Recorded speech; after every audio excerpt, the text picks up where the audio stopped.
Sir, you're charged with especially aggravated kidnapping. You're also charged with aggravated assault, and you're charged with theft of a firearm worth less than $2,500. You're talking about stuff that is not relevant. Hello and welcome to the Court of Public Opinion. I am the recovery addict, and boy do I have a case for you today. Why is the dog chewing on this guy? I think they have got the wrong guy there. Got the wrong guy, and the dog was biting him. He roughened him up quite a bit. There's a lawsuit.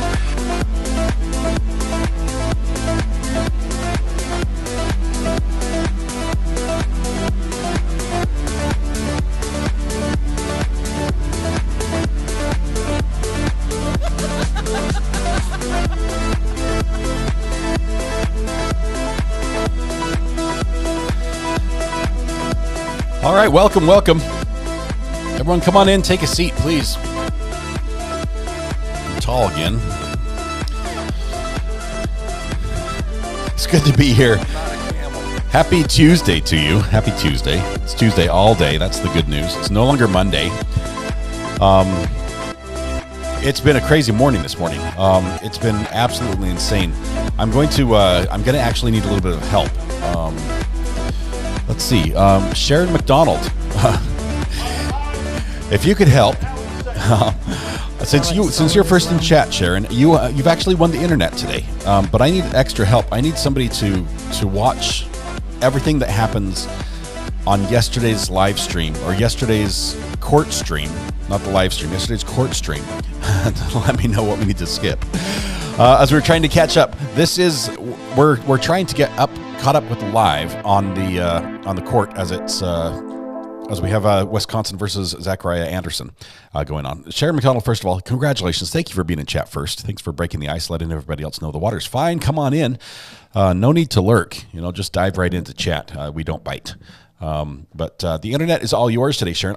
I believe it's the first time you've won. I don't recall if you've won previous to this. Which is not a problem. Not a problem. We like first-time offenders. First-time winners here for sure. But congratulations and good luck with that. I've spent most of last night and most of this morning catching up on the streams. Previewing, watching ahead. And here's what we're going to do. I'm going to skip ahead almost a full 24 hours.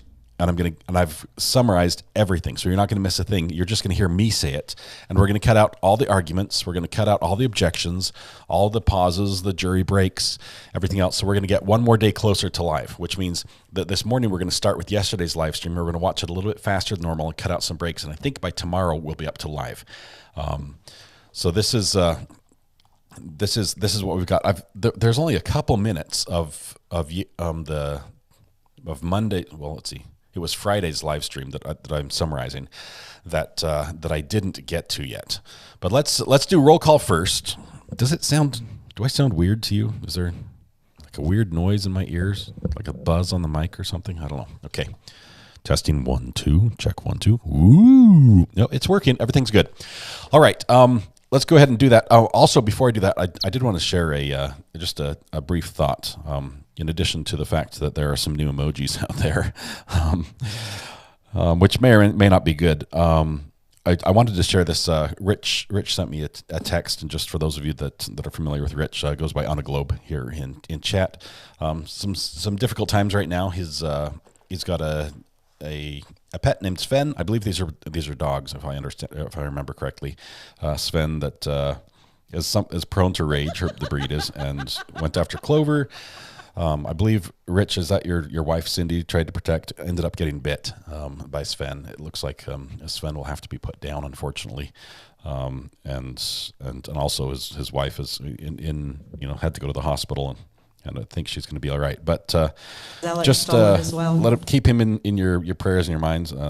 Sorry that's happening. Sometimes some of our fur babies are a little unpredictable, and that's rough, but our heart goes out to you. Thanks for sharing that with us, Rich. He says he wanted to share it. Obviously, it's difficult for him to share, but he looks at us like we're family. So please reach out to him and let him know you're thinking of him and in the situation. So wanted to share that as well. I found out it was National Cereal Day from Toxic Orchid this morning. and I completely, I flubbed that one. I had waffles, and I did not have time to go back and have second breakfast, which is a thing. Second breakfast is a thing, and so I'm gonna have to probably have cereal for dinner, which is also okay. Let's see. Sharon, yes, you were the first in chat. Definitely were the first in chat. I saw it. So, welcome, Sharon, Golden Mom, Toxic Orchid, Michelle Stark, Sharon McDonald again, Ritz, Red Pen, Michelle Stark, Lost Souls Paranormal. Good afternoon to you. Matthew Harris, first time he's been early in a while. These lawyers have like banker's hours. I'm not calling you out personally, Matthew, but he was out of the county on a trial yesterday. We can give him a pass on that one. He says, "What did I miss? Not much, just a little bit of spiciness." Stolen as well. Lucky Charms make my stomach feel unlucky. That's not good. Even if you just eat the marshmallows, Adam. Let's see. Minsky's here. Good morning. On Globe, Richard, I did get your text. Thank you. Thanks for sharing that with us. Our thoughts are with you. Bite Me, good morning. DSN, Linda Hill, Canned Laughter. Agnes Sky, Not a Drama Llama, good morning. Tish Cortez, good morning. Having a blast in Cancun on our way to the zip line, quads, cave swimming, and river rafting. Wanted to pop in and say hey. I think you popped in and said hey, and you said nah. Guess what I'm doing? Yeah, Tish, we're all jealous. We're all jealous of what you're doing.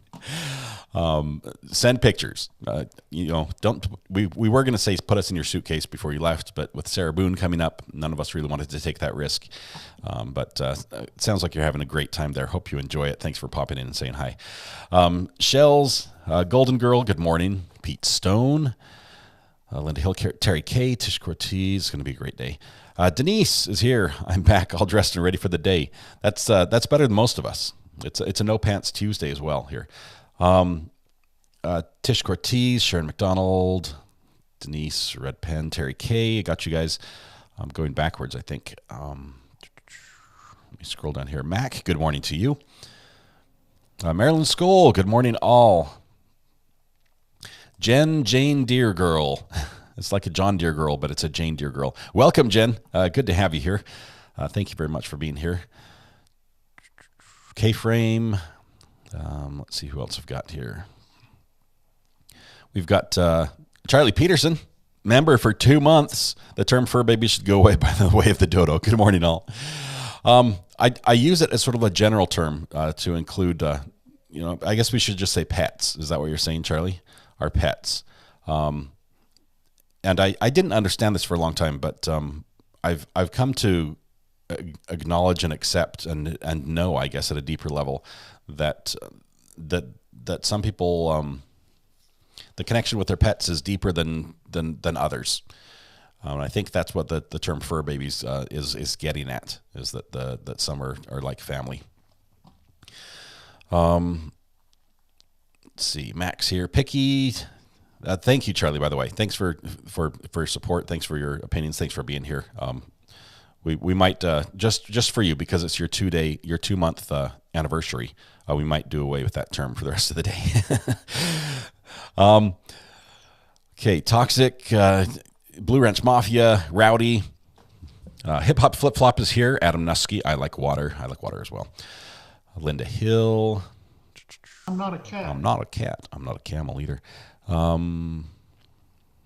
Lots of the same people here. I'm just trying to see the new names so we can call roll. Professor Phil Bell is here. It's going to be hard to beat a trial as interesting as the Murdoch case. We're getting there. We're getting here, and mostly just because of the lawyers. I'm not a huge fan of the man bun. I've made that pretty clear early on. Katrina, I saw you there. Welcome. Beaten trial sounds interesting. Some things are going to get beaten to death. The horse comment might be very appropriate at this trial at some points. TW, good morning to you. Babs09 as well. Jojo Peter. The Brown Barn, good morning, y'all. I like the y'all in there. Beeps. Last Poet, Denise. Gabriella, good morning to you. Don Cresswell, good morning from Big Sky, Montana. Dead horse go unbeaten. That's the one. It's good to have Harpootlian make a showing here. Let's see. Lily Girl, good morning. Rowdy, Jojo Peter, Michelle Phillips, Irish Bella, Cheryl Myers, Gator Gal, Kathy. Oops, if I click on the right one. I clicked on Rowdy and said Gator Gal. Rowdy, Gator Gal, Kathy.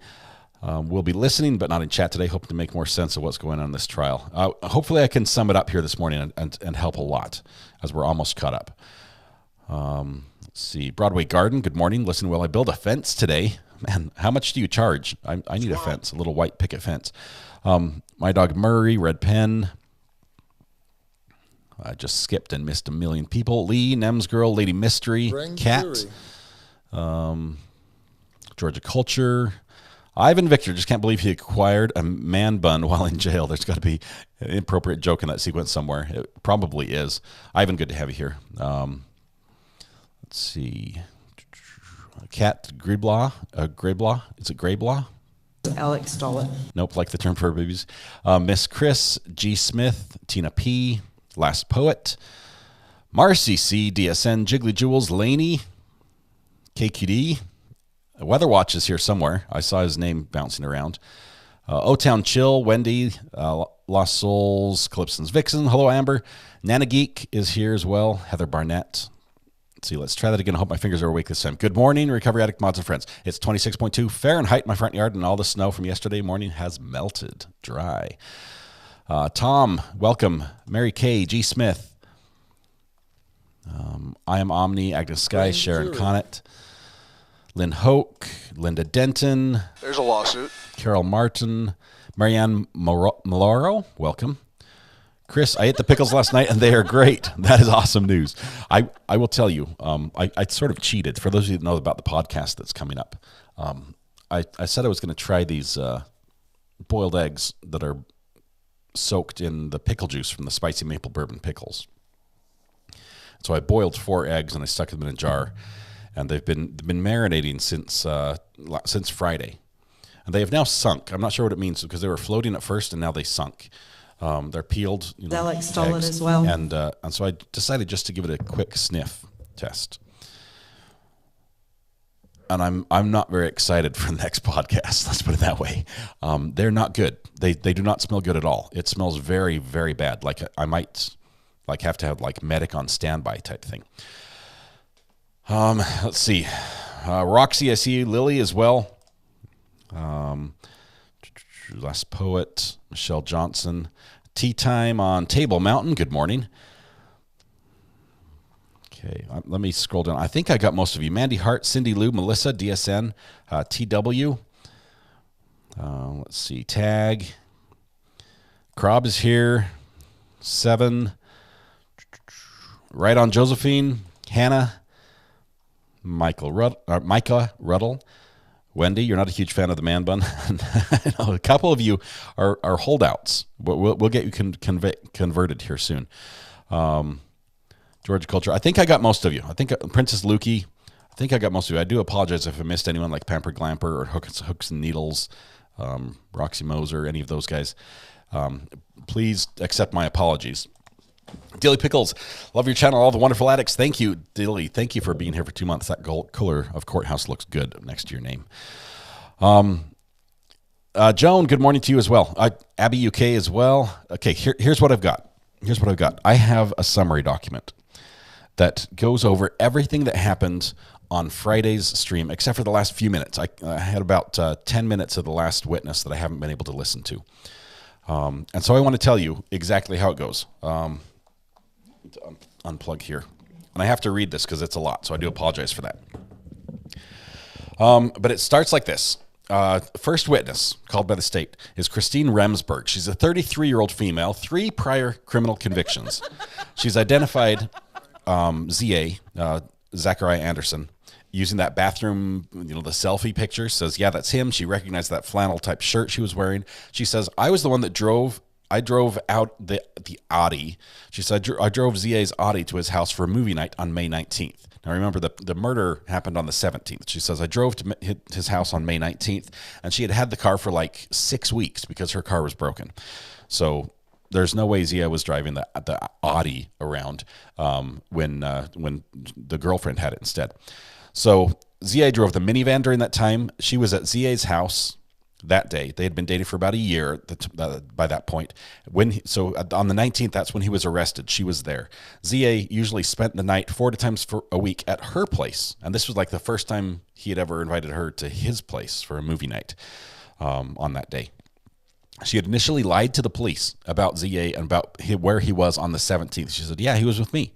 He was me. He never left, type thing. And then they like looked at her phone, or she looked at her phone or something, and she saw, based on the text messages that were happening, that apparently they weren't together. That it was clearly that they had talked about being together, and he didn't show up, and she was actually mad at him because he didn't show up, and he didn't respond at all from like 8 to 10:30 p.m., which is like the time of the murders. And she's like, whatever, I'm going to bed, and then he's like, oh, sorry, I missed my nap, and I just fell asleep and missed everything. So that happened. So she lied to the police. Defense objected about leading so many times during this. So many leading objections, and they were sustained. Her phone has a history of text during the time of the murder, text to him, but not back. He never responded until later, said he missed his nap. More leading objections were sustained. Narrative overruled. More leading overruled. Then on cross, she says, under cross, she says, her memory's bad. She thought that what she told the police that time was right. She didn't intentionally lie to them, is what she's saying. Their phone records reminded her, and she corrected it. The state objected based on hearsay. The judge revised the state's objection, said it's not hearsay, it's leading. And the defense says, well, this is cross. I'm allowed to lead. And he's like, you're right. Overruled, which was weird because it was the hearsay objection that was brought up. Anyway, the state objected to argumentative, which was sustained. The state objected to propensity argument, which was overruled.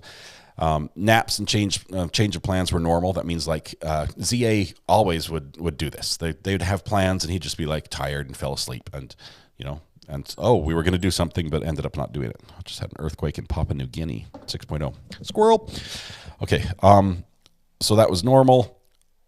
Was anything suspicious about the phone call with ZA on May 17th, the time of the murder? Okay. And she said, no, there was nothing suspicious.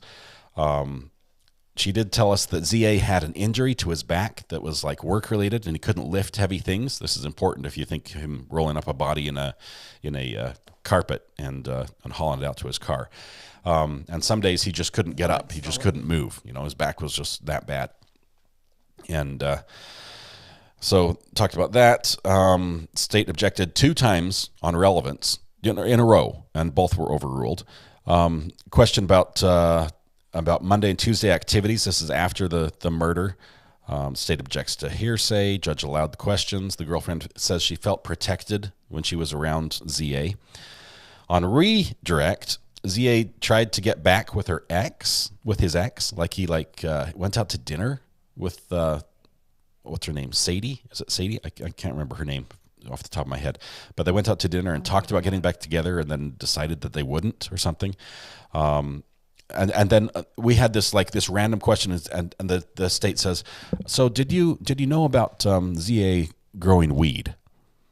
It's just out of the middle of nowhere.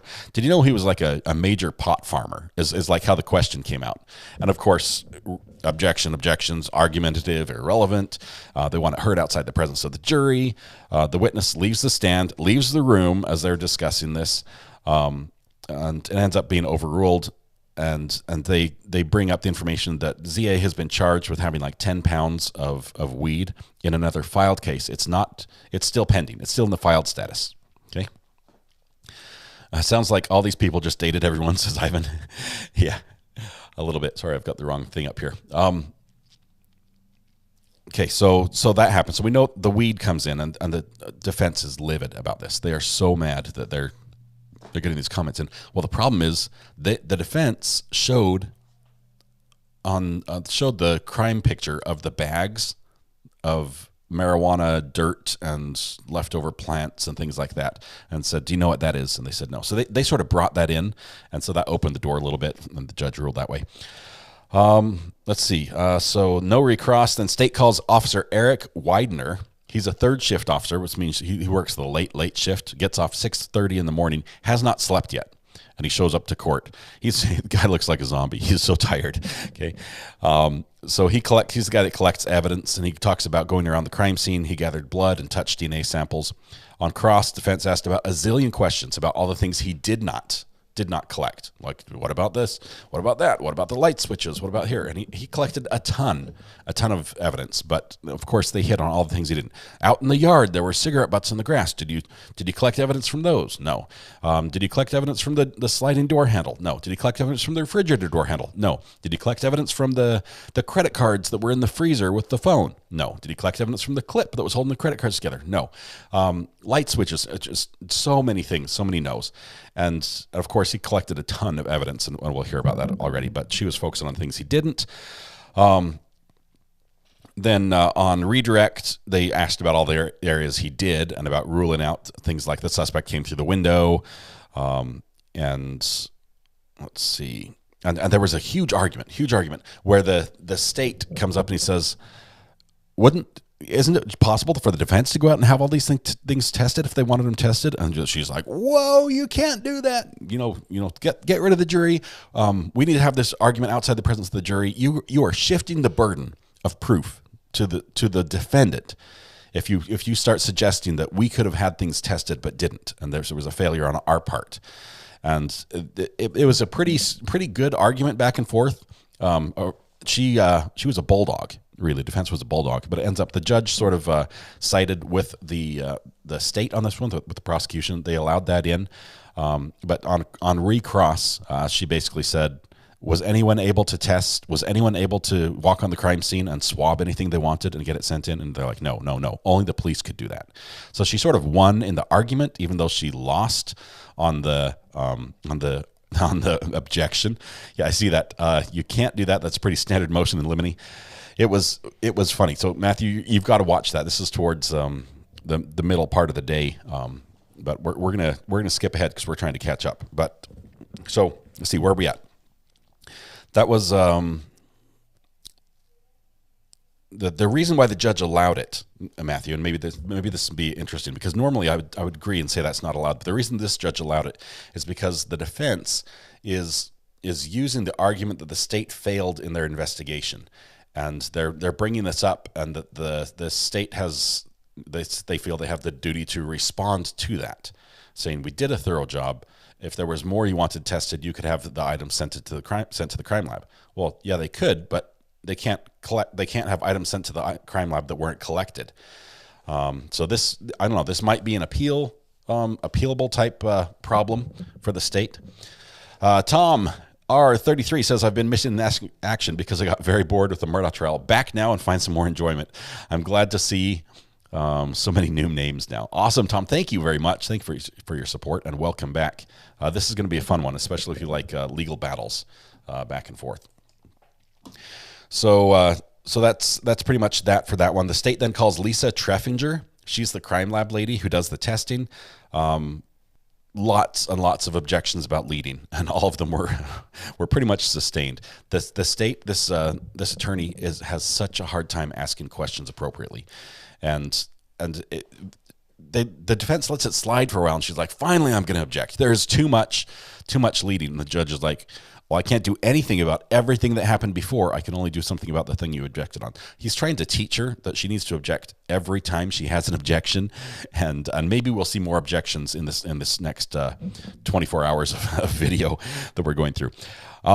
So that happened. Basically, all the DNA swabs, I sort of skipped through this pretty fast, but all the DNA swabs they collected were either from just things in the house that, people could have touched, and they got, DNA from the kids that were there, his children, and all the blood was basically the victims.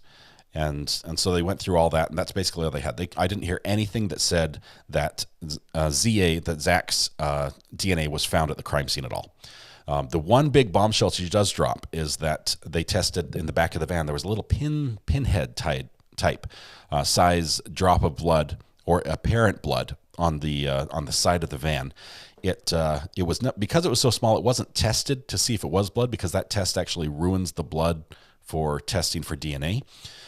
So they tested it just for DNA without ever confirming it was blood, even though it has the appearance of blood, and they testified that they think it's blood. It was not confirmed that it was blood. They tested that little spot, that one spot in the van. That's the only place they found that DNA, which is presumably blood, based on what they believe, belongs to the victim. So they have the victim's blood in the back of the van. So that's that. Yeah, I'd say that is definitely an ace. That's a big issue. Now they're going to have some cross or some witnesses that brought in on the defense side that will try to explain how that blood could have gotten there, because apparently it wasn't just Zach who was going after the victim, but the victim may have actually done some things to Zach and his car and things like that as well. So they might have an explanation that could explain how that got there, or at least cast some doubt on how it got there. So that was the crime lab. Let's see. There was one part at the end of her testimony where the defense objects to her talking about the use of bleach to clean up the crime scene, because she's an expert witness. And they had not given notice to the defense that they were going to have her testify about these topics, about the bleach and the cleanup and how to, and things like that. And they said, what are we supposed to do? You haven't given us notice. We want this struck from the record. And they came back. First, they objected when she brought it up, and the judge said overruled. And then they had a little break, and they came back and they said, Judge, we'd like to go back and look at this. There was no notice given to the defense. There's not proper. It was not proper rebuttal. It wasn't something we brought up that then they could bring up. The state had brought up all the issues leading up to it. There was a timely objection raised. They asked to strike all the testimony regarding all these issues, and the judge says, "I'm going to think about it over the weekend," because granted, this video was on Friday. So the video we're going to watch today should start with the judge making a ruling on this issue. And lastly, the state called Christy Raditz Ortiz, who has 2 prior criminal convictions. She was a former partner of the victim. They have a 14-year-old son together. And all I was able to hear, I didn't hear any of the cross on the direct. All I was able to hear is that basically the son was very involved in baseball, and that the victim may have been like a coach for the team, and that's as far as I got. So there may be something there. We'll have to go back and watch a little bit to see what testimony they're trying to elicit from her. But whew, that was 8 hours of trial I just gave you in 20 minutes. so we just caught up to yesterday's. So when we start today's video, and it says, let's go. When we start today's video, we're going to be starting with yesterday's live, and we're going to watch it a little bit faster. We're going to skip the breaks. And I think if we run a little bit long tonight, if you guys will allow it, we should be caught up. Well, we're still a little bit behind. At some point, we have to jump ahead. Do you have any questions? No questions? All right, I'm going to go ahead and pass out the test now, because there is a test on all this stuff. Just kidding.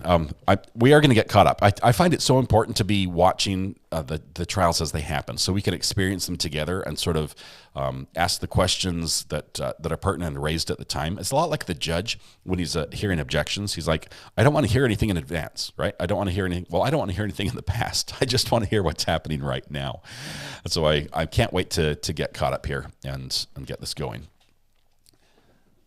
So let's jump right into court. Now, this is going to be Monday, so this happened yesterday. Let's bring that here. Okay. And we're going to speed it up just a tiny bit. Where was the real blood found? A high-speed drifter. It was found in the back of Zach's minivan. But there was a ton of blood. There were a few pictures. Who was the witness that was asked about the bleach? That was the crime scene lab, the crime scene technician who processed it. Her name was, just one second, Lisa Treffinger. Carol, Lisa Treffinger was asked about the bleach.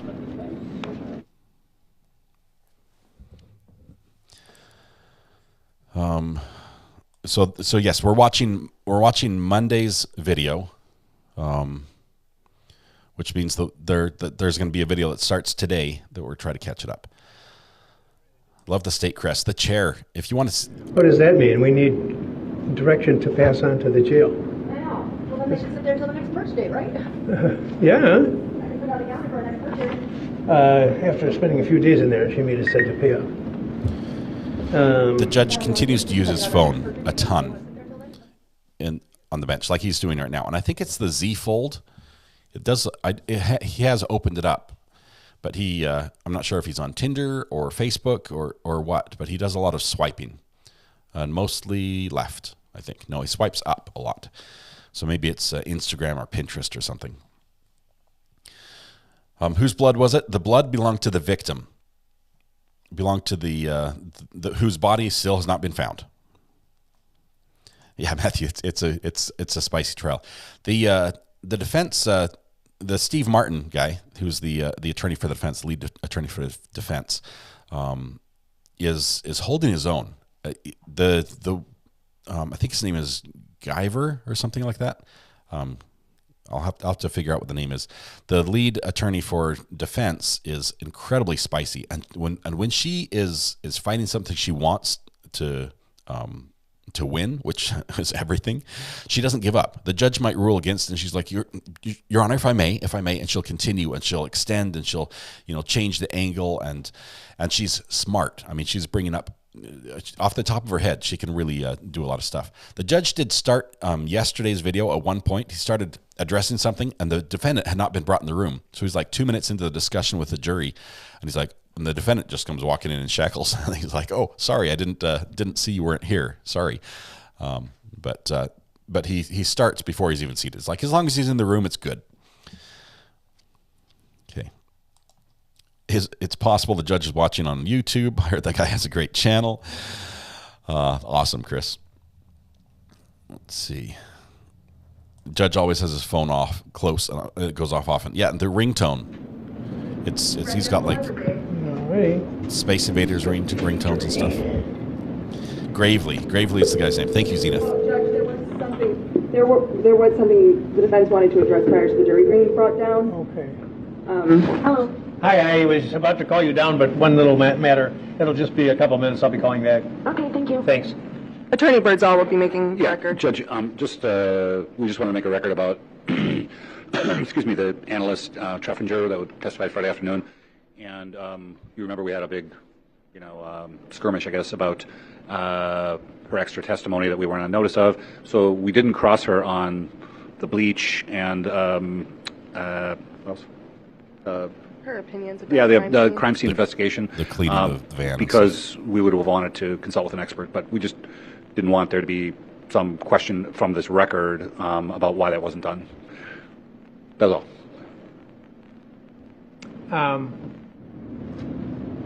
Did you want to say anything, Mr. Gridley? I just want to say that I believe I found a case that is can be only cited for persuasive value. It's an unpublished opinion from 2013. It's State versus Gimino, Gimino, at 347 Wisconsin 2nd, 550. That's all I wanted to put in the record. 347, 550? Yep. Again, just for persuasive value. I understand. I would say this.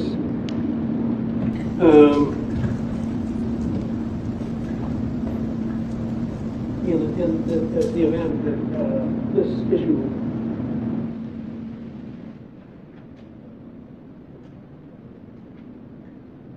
survives the outcome of the trial,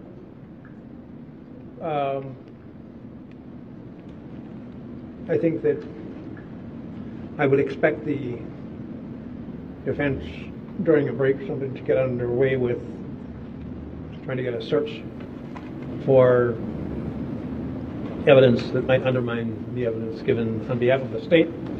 I'm not saying that would make a difference, but I would say if you arrive at a much later date and contend that the ruling was incorrect, I would think you would need to come armed with evidence that you had attempted to. You need to do something now. It needs to be a timely objection before the jury goes to verdict. And that's all I'll say. Okay. All I would remark on that is that it's very difficult to find and retain experts. That's why we want to do it far in advance of trial. That's why we want to notice. It's kind of hard in the heat of the battle to find the time to do that, or the resources now. Yeah, I made the observation. I understand. And I did give some thought to this over the weekend, and I'm comfortable with where we're at now, but I understand that you're not, and I'm just saying that if you suddenly arrived here tomorrow or Wednesday and said, here's what this expert says, which is contrary to that which is now in evidence, that would cause me to do some more thinking on the subject. Okay? All right. One other small thing, and I did alert Mr. Gravely to this, is that going forward now during the direct examinations, excuse me, I'll be handling the objections and arguments on that, and then Ms. Muller will be handling the cross-examination, just so that's not a surprise. Okay. Okay. All right. Anything else before we start? No. Okay, I told him 2 minutes, and it's only about 5. Okay, did the new emojis work? Yes. A moment has come. Oh, yes, they did. Okay, thank you. Thank you.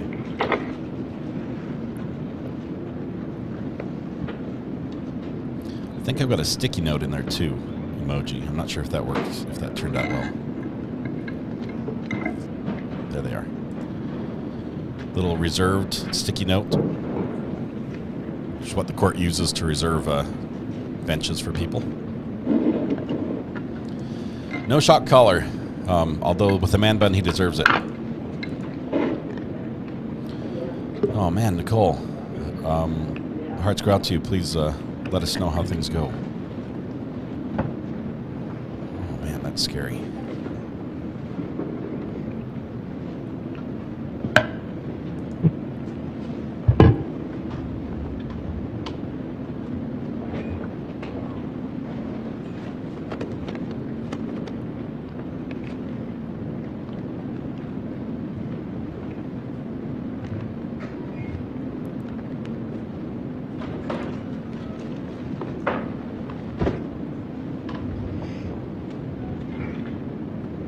Good morning, everyone, and welcome back. I hope everyone had a wonderful weekend and that we have a great week this week.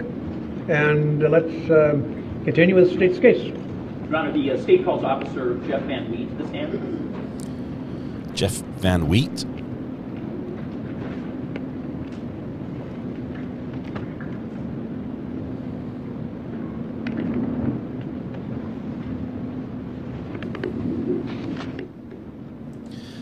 Richard, that is Elmo. That's Elmo with a drumstick, wearing a judge's robe. We've had 2 court cases in a row with Elmo now, so we figured it was appropriate. You're in case on the calendar. Oh, you're still under oath.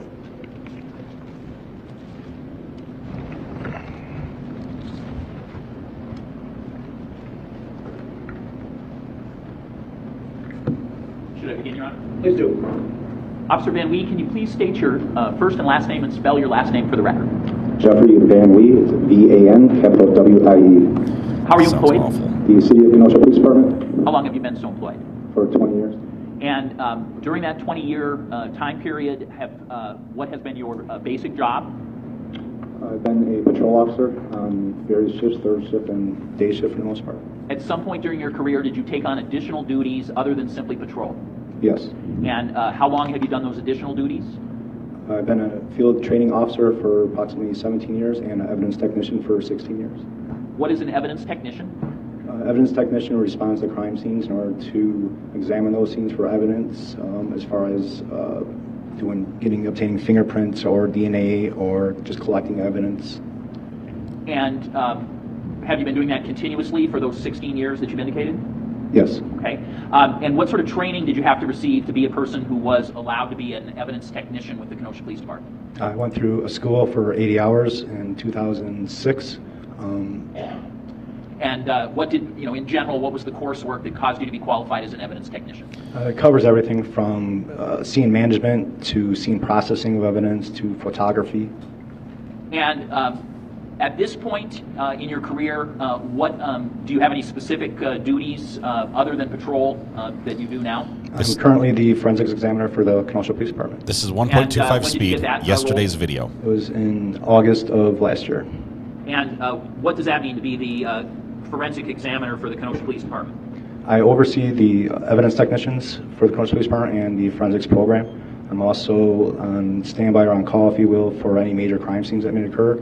And I have other duties which include processing evidence for detectives or other cases involved they may need follow-up on. So you indicated you oversee the evidence technicians. If you know how many Kenosha Police Department evidence technicians does that mean you oversee? We currently have 26. And so do you do normal patrol duties any longer, or is this evidence work that you've just discussed your primary, or is that your major duty at this point? It's my major duty.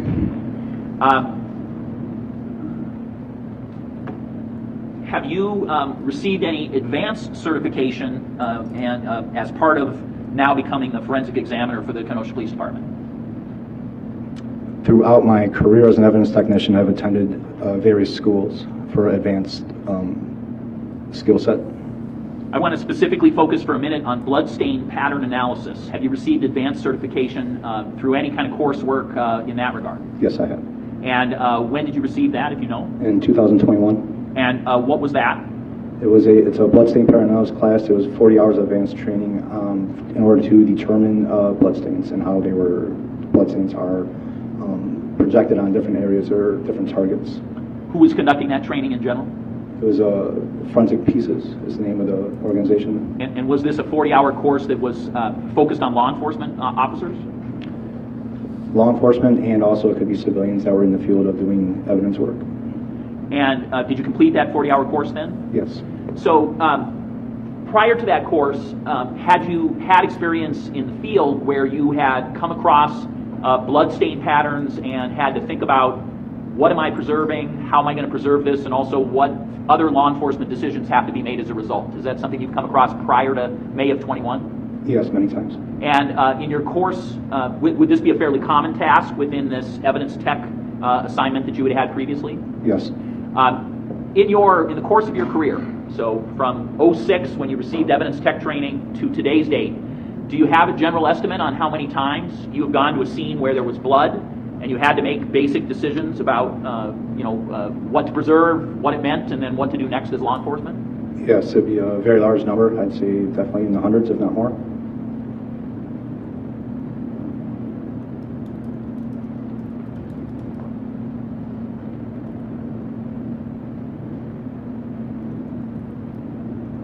Pursuant to your evidence tech duties, did you come to be assigned to come to a scene on May 19, 2020, located at 3709 15th Street, Apartment B? Yes. And was that before or after you had attended this advanced certification for bloodstain pattern analysis? That was before. Okay. After having received that advanced certification, were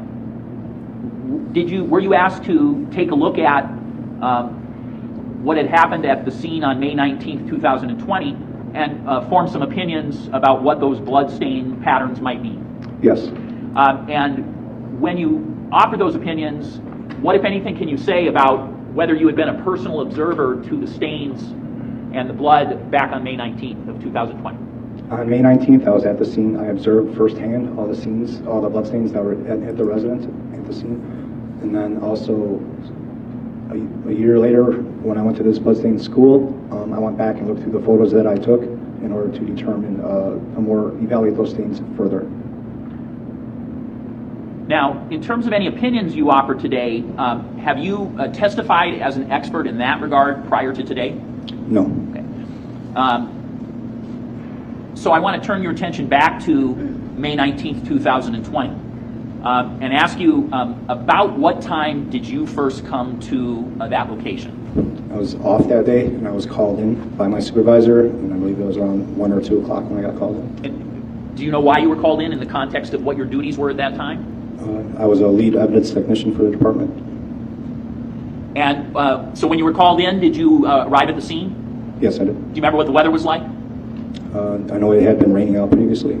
And when you got there, were other law enforcement already there? Yes. From the outside, briefly describe what it looked like when you arrived.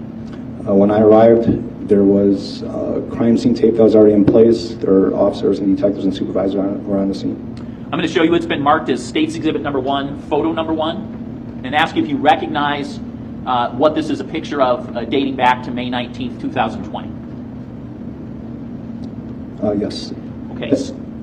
That is when I arrived. That's the north side of the 3709 15th Street. And at this location, when you got there, what did you do first? I consulted with my supervisor and the lead detectives as far as what occurred. I believe the judge has a pointer. Judge, can we borrow your pointer? Yes. And he also has a handheld microphone, which I believe he will give you. And we're going to start the music and just go ahead and sing your favorite song. Officer, you mentioned crime scene tape. If you see any of that in picture number 1, could you proceed over to the exhibit and just point that out for the jury? Yes.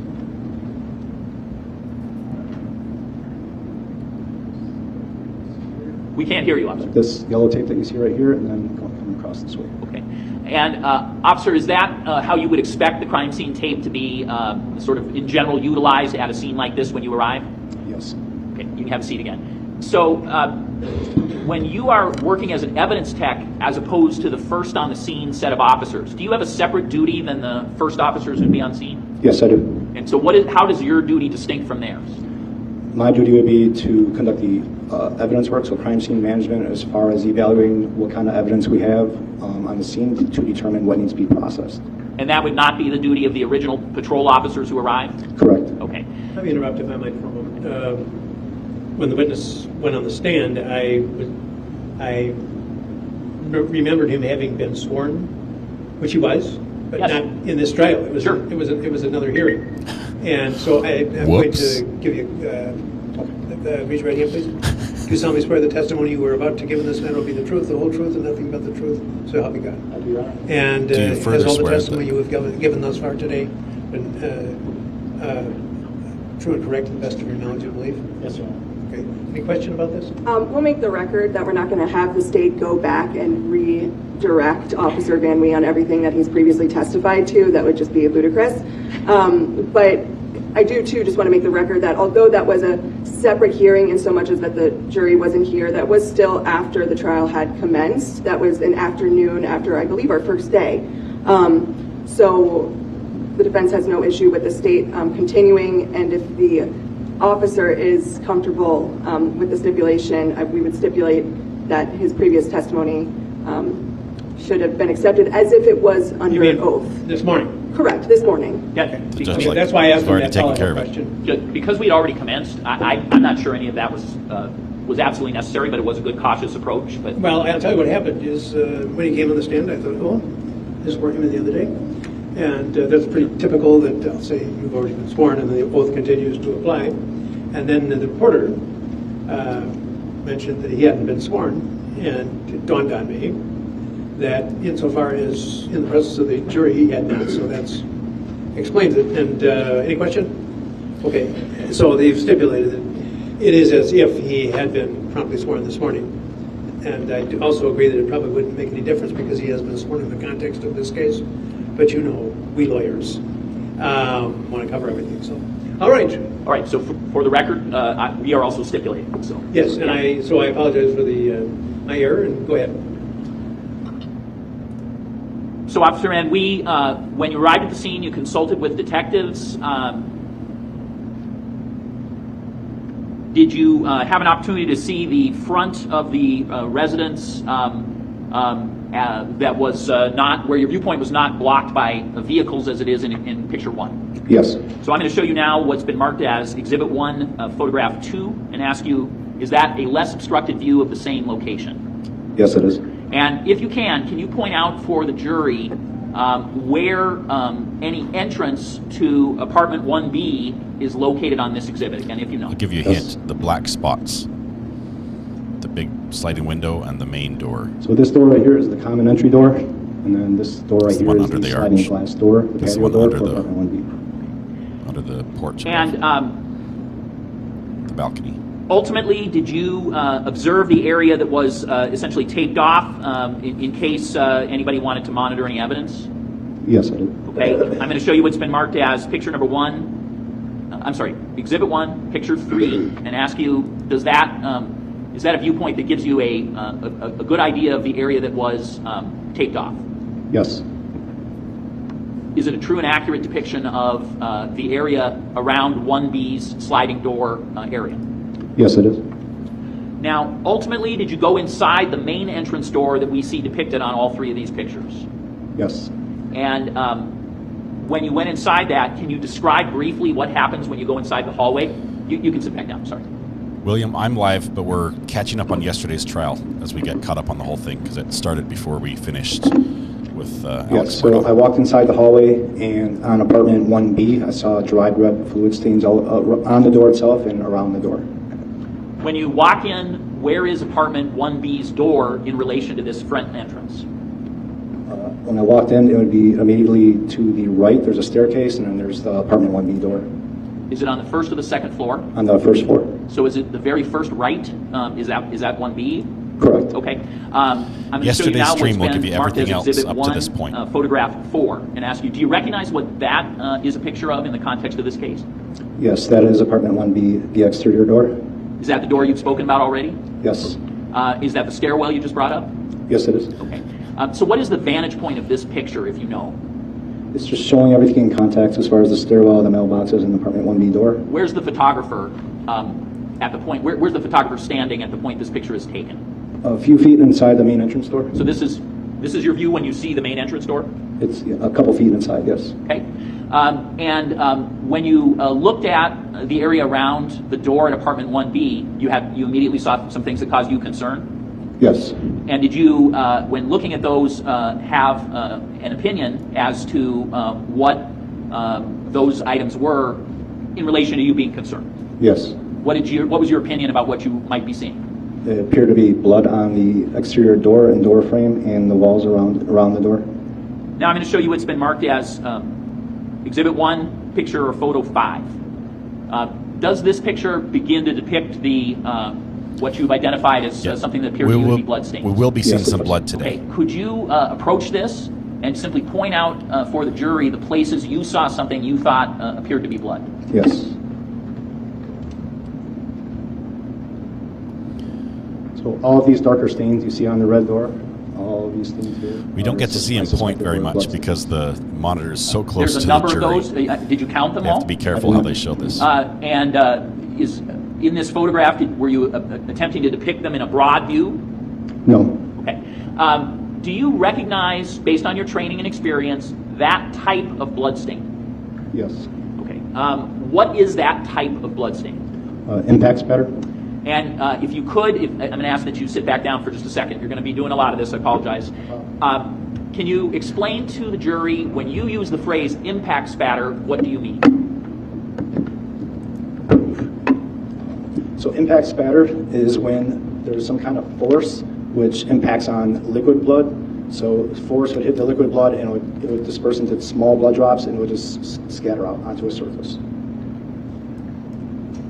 So what sort of object causes that sort of blood spatter? It's either blunt force trauma or gunshots. And what is blunt force trauma? So that blunt force trauma would be somebody getting struck with some kind of object like a bat or a hammer or some sort. And what, if anything, can you say about whether those kind of impact stains that you're talking about would occur when someone is originally struck, or does the surface already have to be bloody for this impact to occur? Does that make sense? Yes. If a person's not bleeding, would we see this? Or is it after someone is bleeding? There would have to be liquid blood involved, so somebody would have to have blood on them in order to cause this. And based on what you see in this area of the hallway on the door and any other area in this immediate area, can you form an opinion based on your training and experience about how many blows would have to occur onto that bleeding surface? My training would indicate two, at least two, I should say, a minimum of two. The first one, normally when somebody gets struck a first time, that's what causes the bleeding. And then the second time is where that blood would actually come off that person and disperse.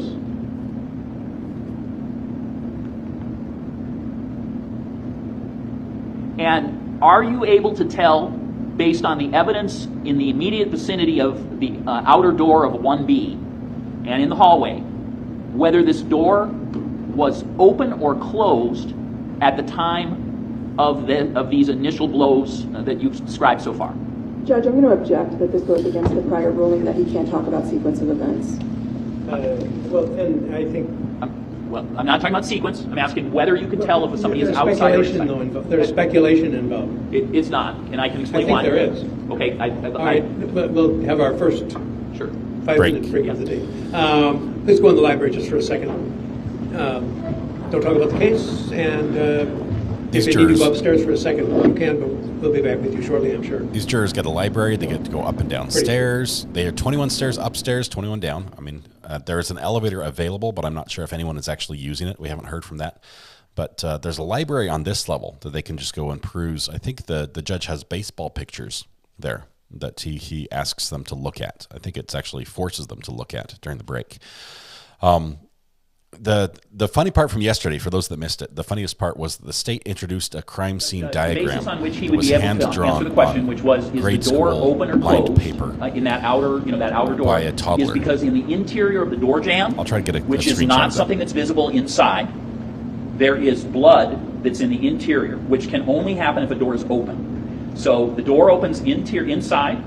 If the bleeding or the impact occurred while you were inside the apartment, the door blocks it, so the jamb is only visible in the outer hallway when the door is open because it opens in. So his basis of opinion, it has nothing to do with testing or anything, it's that if you have blood in that interior door jamb, the only way that can happen is if the bleeding, that the spatter happens in the hallway, and the door must be open enough so that that door jamb is visible. That's it.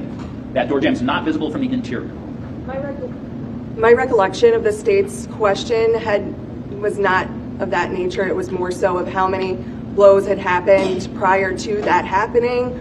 It was more of then a sequence and then asking I can't remember it verbatim, but then it was calling for a speculation on a series of events. I think that a proper question based on our prior ruling with Officer Van Wee would be, what other stains did you observe? I observed stains in the interior door jamb. And did you make an opinion about that? But trying to tie in all of the stains that we can see in this area and then asking for a sequence of events should not be permitted based on the court's prior ruling. And that's the exact point, or last point is the one that I was concerned about. Did the question relate to specific areas where blood was located, or was the question specific to the door jamb area? The question that I asked that was objected to, probably because counsel is anticipating I ask a sequence question, but I had not done that. My question was, essentially the question is, can you tell whether whether these blows that you've talked about so far occurred with the door open or closed in the hallway? Right. Okay? Because he can do that definitively because of the door jamb evidence. But he can't say what order things happen in. I beg pardon? He can't say what order things happen in. He can only say, as to these stains I see out in the hall, the door had to be open. But there are an array of stains, some of which are in the door jamb, and that is apparently the focus of your question. Right. But there is additional material that appears to be blood on the outside of the door, which could have occurred prior to the opening of the door, or if the door had been shut sometime in the... But they had to occur in the hallway. I'm not going to disagree with that, but I think you need to reformulate your question as to what exact blood you're talking about. Yeah, I tried to, but I will do it again. Well, maybe I missed it. Yeah, but I meant to, so I will certainly do it again. And maybe you did, and I missed it. I don't know. But let's ask the jury to come back in.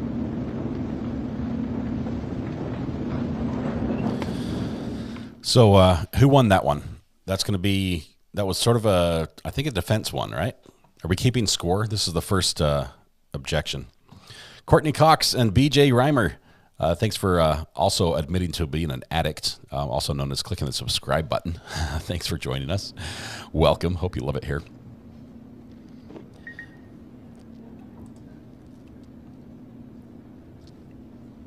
Yep, you're adopted now. You're ours. We won't let you leave. The defense attorney's hair has changed considerably today. It looks very different than how it started. The defendant's hair looks exactly the same. Although I think he did a better job with the finger style this morning. The bun seems more centered on the back of the head. Yesterday it was sort of towards maybe the left side.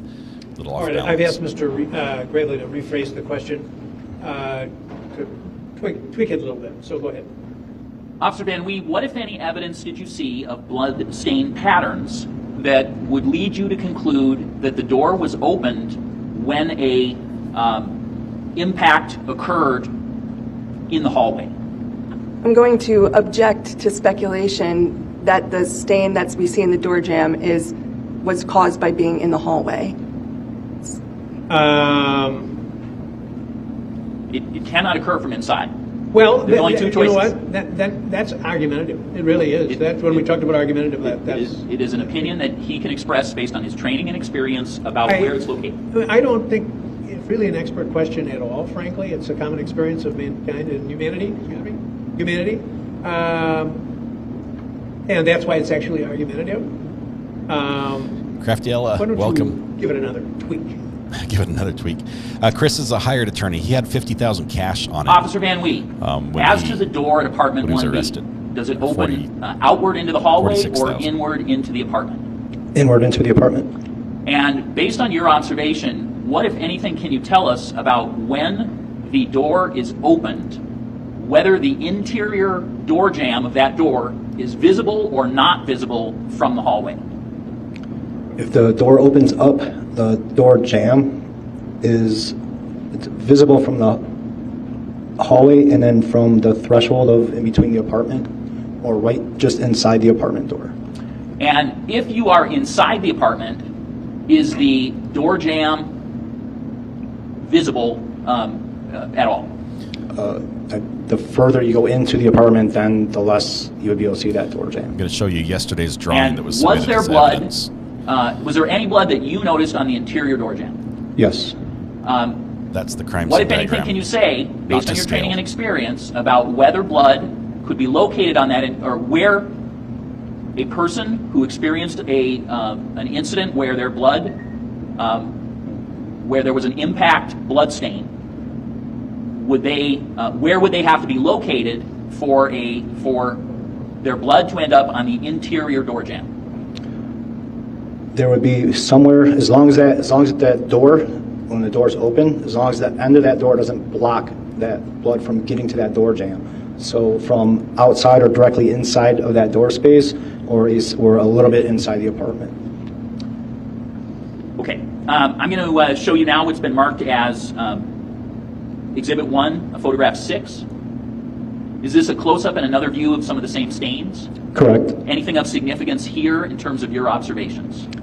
Just that its impact spatter. Okay. And this is just another view of that same impact that spatter? Correct. Okay, now I'm going to show you what's been marked as Exhibit 1, photograph 7. Is this a little further up on the door? Correct. And what, if any, significance is there of this? It also shows that impact spatter. Okay, so when you say impact spatter, are you referring to an opinion that would be blood? Yes. Okay, and so there's a number of dark sort of spots on this and the other photographs. What, if anything, can you say about whether those spots are what you're referring to in terms of blood spatter? The darker, small circular stains on the door are what I'm referring to. Then I'm going to show you what's been marked as photo 8 from Exhibit 1. Is this now almost to the very top of the door, so even a higher view? It's like the same part of And the what door does this show of any over. significance? The same, that it's the impact spatter stain. So that proceeded up to the very top of the door? Correct. I'm going to show you now what's been marked as or photo 9 of Exhibit 1. This court has new some significance remain to seated. this, or is it just a further view of the same blood spatter? Further view is states showing do it that. going a little bit more to the side of the door. Okay. Now Exhibit 1, photograph 10. And same thing, just the impact spatter.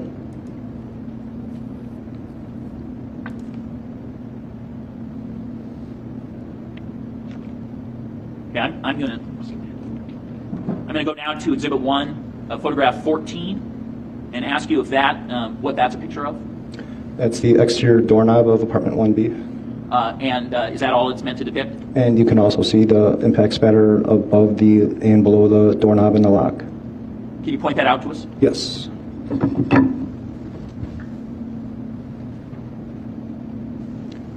You can see the small circular stains that are all over in here and even below the lock and in this area here.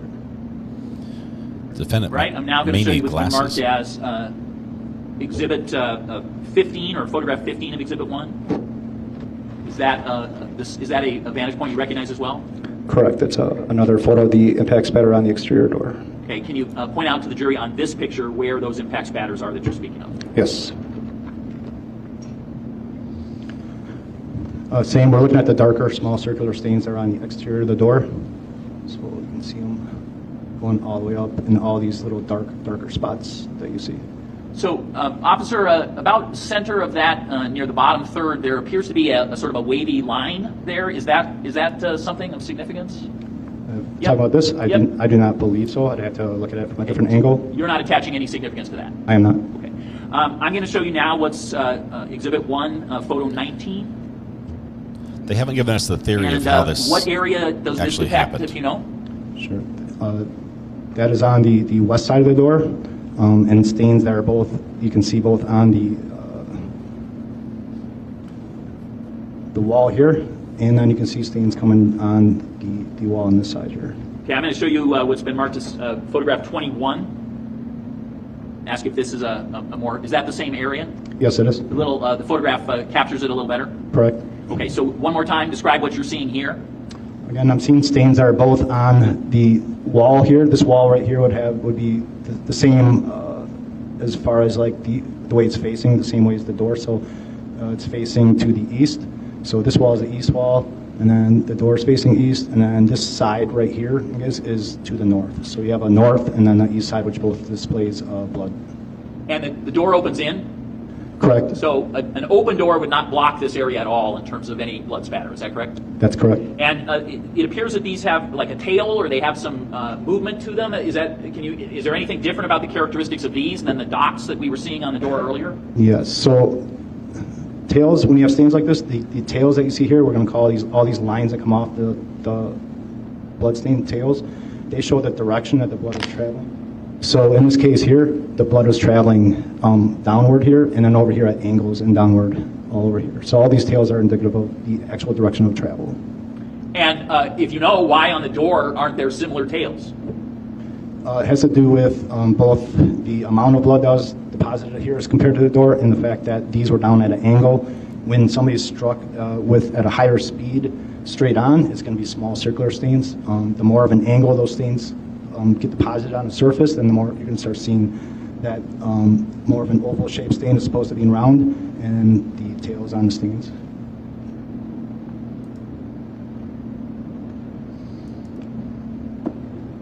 Yeah, there was no cleanup at the crime scene. It was just his vehicle that has cleanup signs. I'm going to show you now photograph 24 of Exhibit 1. Is this lower or higher on the door, if you can tell? This is about the medium, mid-door. Okay. And what, if anything, do you see here of significance? Same thing. You're seeing these stains that have tails and directionality to them, which are both on the east and north walls. And what, if anything, does the directionality tell us other than what you've already testified to? Anything else? No. Okay. I'm going to show you now what's been marked as Exhibit 1, Photo 25. Are we now at the bottom of that door frame? Yes, we are. Go ahead.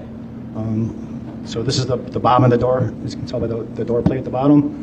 And then same thing, you can see that the stains are on the walls, lower down.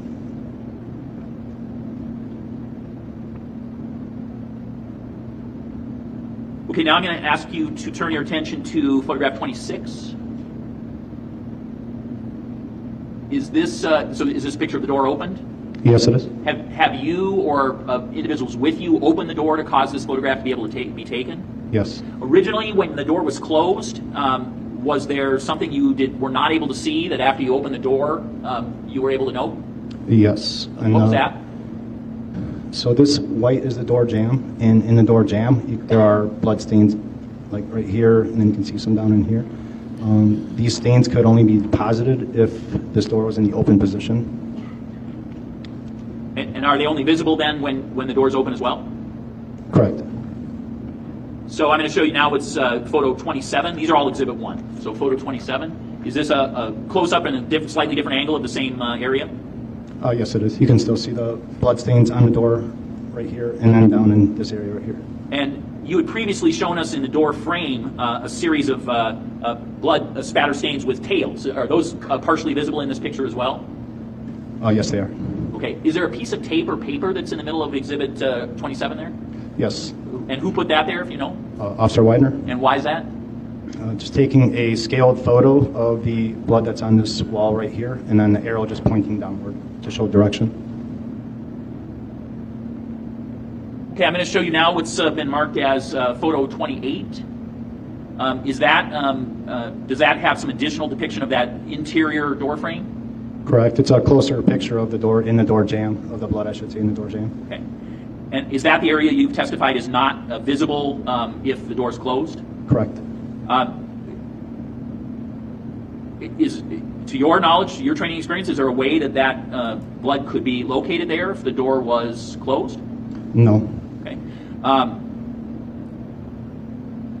And what is the stain or pattern that you see in that door jamb? So what is that, and what does it show you? I'm not making a determination as to how this stain right here was deposited, only to say that you can see how there's a little bit of flow to it, and it's where it's kind of drying up here and a little more solid down in this area. Officer, sometimes when you speak in the mic, we lose a little bit of it. So Okay. Can you say that one more time and just Sure. be as clear as you can?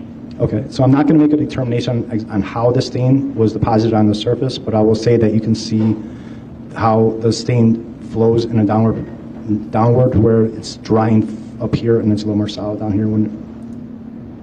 Okay, now I'm going to ask you to take a look at photo 29. So is the door jamb also in the middle in this picture? Yes. All right, so it looks like you have three different surfaces here: door jamb, door, and then wall, right, or door frame? Correct. Okay. I think they're going to say this is the start of the incident, that it began right here. Sure. So as stated earlier, these are the oval stains that you see, and you can see how they line up, and they have the directionality of falling into a downward position. So, okay, and let me stop you. And those are impact pattern? Correct. Okay, go ahead. So this stain here also has the same similarities as these stains over here, to where you can see the oval stain here and then the tail coming off of that oval. And you can also see that they're all, if you drew lines going up, at some point up there, they would all converge. Okay. That's the girl they had in common. I showed you something the that X for the you defendant. took a look at in picture 28 just before this. Is this a different part of the door jamb that we're looking at now?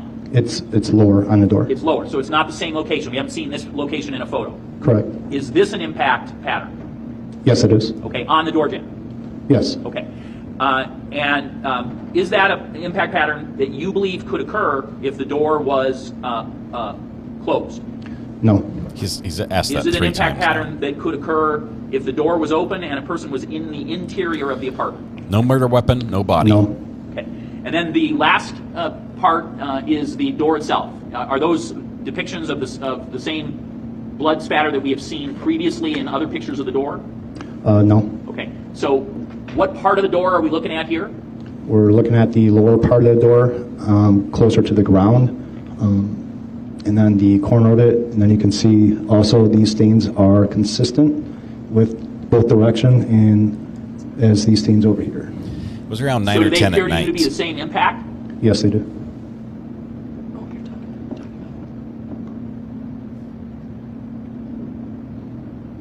All right, I'm going to show you now what is photo 30 of Exhibit 1. Is this a different location in the 3 areas that we see? It's above where we were just looking at. Okay, and what, if anything, do you conclude from these 3 areas? Again, door jamb, door frame, and door. The same, where you have the door jamb, the door, and then the wall. And you can also see on this photo, you can see more of the stains on the door that have the directionality. So these stains are coming down, hitting the door, down, hitting the jamb, and also here. And same if you see that they all line up. So there's an area, if you went upward and put a line through all these, they would converge somewhere up there. So the impact, are these all impact stains? Yes, they are. And so as for the impact stains on all 3 surfaces, do they appear to you to be the same impact blow? Yes, they do. Okay. Then I'm going to show you what's been marked as photo 31. As to 31, is that a different angle but a good view of the door jamb, the stain that you've already talked about? Yes. Okay. And then as to 32, is that an even more close-up of the stain in the door jamb that you've already testified to? Yes. This happened on May 17th, 2020. Is there anything else that you noted that you thought was of importance in the outer hallway, outer door, or door frame or door jamb from the outside of the apartment? Just the fact that there was impact spatter stain on the door, and then on both sides of the door, and then in the actual door jamb itself. And so far you've indicated that you observed what you believe is at least 2 blows based on what you talked about. Correct. Okay. After having observed this area in the hallway area, did you proceed into the apartment as well at some point? Yes. And did you observe things within the apartment that also caused you concern? Yes, I did. Okay. Let me turn your attention then to Exhibit 1, Photo 34. And if, in general, can you tell me what this area is if you recognize it? So that is the inside of the door of apartment 1B, the door we were just looking at in the hallway. This is the inside of it, and then you can see all these dark circular stains all over the wall and over the door, which are consistent with impact spatter. Okay, and so this is the door closed? Correct. So where is the photographer approximately located when they take this picture? D. Stevens, Kenosha, welcome. 4 or 5 feet away and inside the apartment. And if I go into the sort of open doorway off on the side there, what room am I going into? On the what would be on the right of the exhibit? Inside of here is the kitchen area. Okay. What room are we in from our vantage point looking at this door? The living room. Okay. So now I'm going to turn your attention to photo 35. What else does this show us in terms of pieces of furniture that we may be focused on, or area of the apartment that we might be focused on? What additional things can we see at this vantage point? So this photo, you can see that this floor mat here, you can actually see the outline on the floor of where it used to be. And then if you look, you can see the little circular stains from the impact spatter on the wall. There are actually impact spatter stains on the wall behind this, which would indicate that this floor mat was moved to that position after those stains had arrived there. And then, what is the piece of furniture in general that we see on the right side of the exhibit against the wall? It's a gray table or cabinet. And what is the black piece of furnishing that's on the left end of the exhibit? This is a couch in the living room. Now I'm going to turn your attention to exhibit photo 36. So is this that same door? Yes. Okay, could you point out what, if anything, you see that causes you to reach any conclusions in photo 36? The same, there are those circular red stains that you see all over the door are consistent with impact spatter. And then on the far right of this exhibit, is there something that you can see as well? It's another stain, okay. A blood stain right there. Are the stains that we see in this picture, is it your opinion those are blood based on what you have seen in this case? Yes, it is. And are those impact stains? Yes, they are. Okay, so are they a distinct blow from the blows that you've talked about so far that were where we talked about the hallway and outer door evidence, or could they be the same blow as you've already talked about? These stains are similar to the stains that you saw on the exterior of apartment 1B door. Okay, similar meaning that they could be the same blow or not? Not the same blow, the same pattern. Okay, but my question is, could they be the same blow? They could not. Okay, so this is a different impact. Correct. And this one, based on where this is located, is a little beep beep as the judge getting a text evidence message. Is in the interior of the apartment? Yes, it is. Okay. I'm going to ask you now to take a look at photo 37. Is this even closer up for a portion of the door? Yes, this is showing the mid door and then lower down on the mid door, the impact stains that are all, you can see. There's a number of them throughout the photo? Correct. Now I'm going to show you photo 38. Is this the top of that door? Correct. What is of significance here? The same, you can see the impact spatter stains both on the door, on the wall. This also happens when you let spaghetti sauce boil in the stove. You've shown some low stains and some stains that are above the door. Should that have any significance to us based on your training and experience, that some are so high and some are low? It depends on the distance that the subject was standing when he was struck. Okay. So without knowing more, you're not able to make a conclusion about that? Correct. Okay. Then I'm going to show you now what's been marked as photo 39. Is this also that door, but over on the side of it? Yes, it is. Okay. So what do we see here that's of significance? Same, you got impact spatter stains, and you can see some smaller ones that you observe have tails on that indicate that the blood is traveling angle. And do you have an opinion based on your training and experience why some are larger than others? Impact spatter stains are going to come off in all different sizes and shapes. So again, that doesn't mean anything specific? It does not. And that is consistent with your training and experience? Yes. All right, I'm going to show you now what's been marked as photograph 41, exhibit 1. Is this a close-up of some of what we've been observing? Yes, it is. And so when we get close up, what do we see that matters to you, if anything? You could just see that, again, same as prior, that the drop is hitting the surface, and then as it flows down as it dries. So that's dry, and it wound up being, it's dry here, but it wound up being solid from flowing down. And you said that's partly a function of how much blood is located in the droplet? Yes. Okay. If it's a smaller one, it doesn't have a tail? That's not necessarily true. Oh, okay. If it's smaller, if it's a very just a pinhead type stain, then it's not you're not going to see this little bit of flow in it. Gotcha. All right, I'm going to show you now what's been marked as exhibit 42. Are all the dots we see again consistent with impact pattern blood stains? Yes, they are. And then I'm going to show you exhibit 43. Is that a close-up of some of those same pattern blood stains? Yes. Now I'm going to show you what's been marked as exhibit 44. Is this above the entire door frame? Is that a closer-up of some of those that we saw in the larger photo? Yes. I'm going to show you what's been marked as photo 45. Again, a closer up on some that we saw in the more distant one before. Correct. And then I'm going to show you 46. This Again, is a product even a little of more digital close as some of the photography. specific ones we saw much smaller in another photo. Well, we aren't limited on the number of film pictures we can take. We take too many pictures. As to the blood stain impact pattern evidence that you've talked about around the door and this wall, are you able to reach a conclusion in this area of the apartment as to how many blows caused the blood stain impact patterns? A minimum of 1.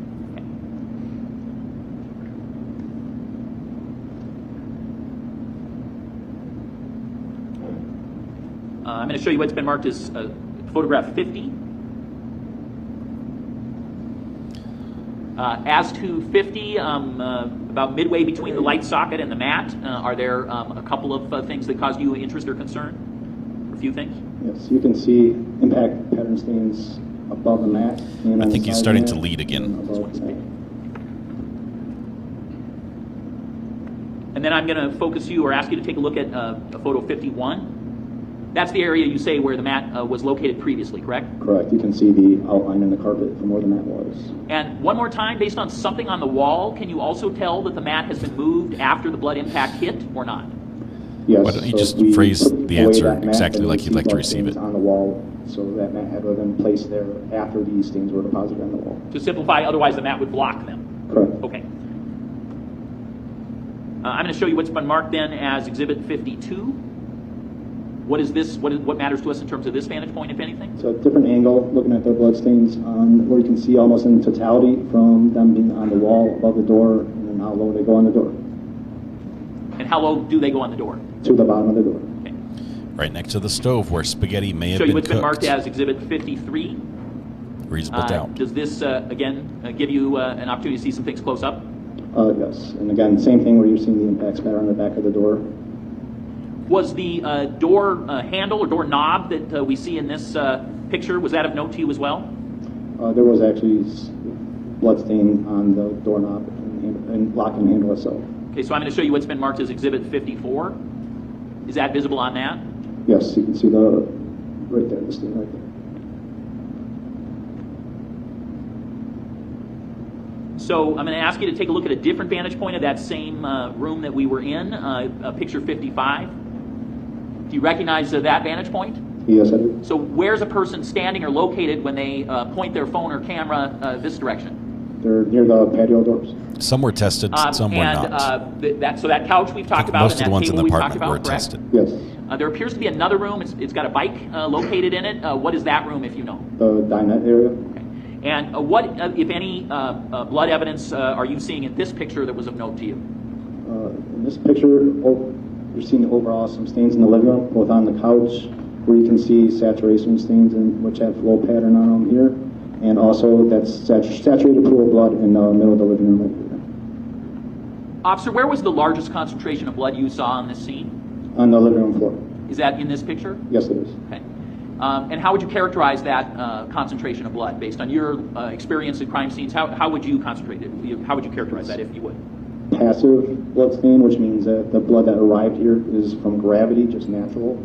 It's not projected out in any kind of way.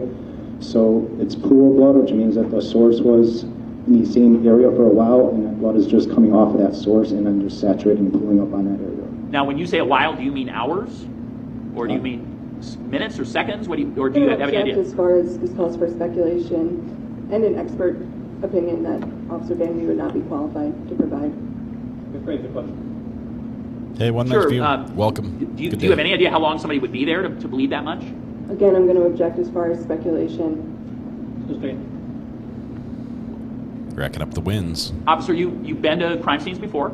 Correct. Including scenes where people were bleeding actively? Yes. From a variety of types of wounds? Correct. Okay. How many times have you been to scenes where you were aware of and know that people were actively bleeding? A great number. Okay. More than 100? Yes. Okay.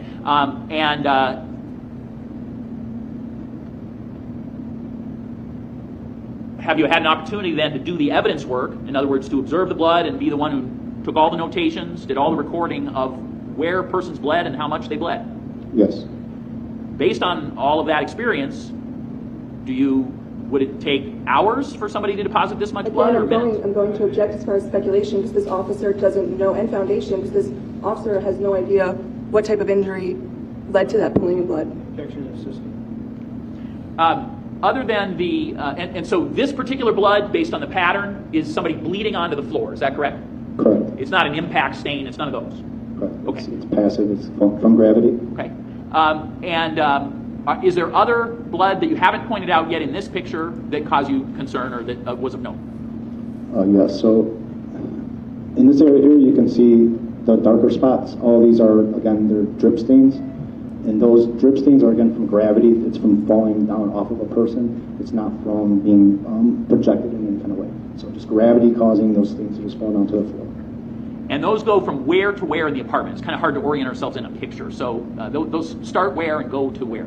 I don't know where they go between. I'm sorry, I didn't mean where they begin and end. I just mean for purposes of your pointing them out. Right. What's the length? They are roughly between the dinette area over here, and they go to a little bit down below the saturation stain and the living rug. Can you characterize the distance we're talking about there in general? It's probably approximately 4 or 5 feet.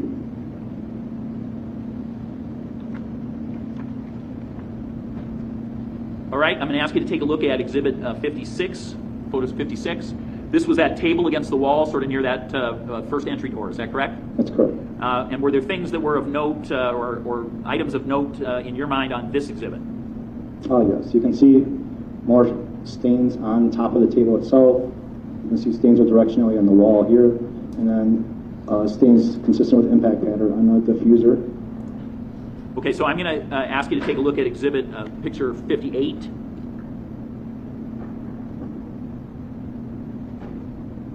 Is this a close-up of some of what you just described? Yes, it is. Okay, so what do we see here? Please point it out and explain it where the jury can maybe see it a little clearer. The same, where you can see stains that have directionality on them, and then stains that are consistent with impact pattern. Okay, so these are not those drip stains. These are again impact pattern. The smaller ones are. I cannot give you a determination on some of these large ones, other than the fact that the stains around that are satellite stains. So you have because of the surface that it fell on, the blood drop hit the surface. You'll have the center being the parent stain, and then small little droplets will form off of that, which we call satellite stains, and that's just because of the surface that it struck. Okay, so which of what we see on here are impact stains? So in your mind, they are stains caused by blunt force impact? These stains that have directionality here, and then these smaller stains that you see throughout.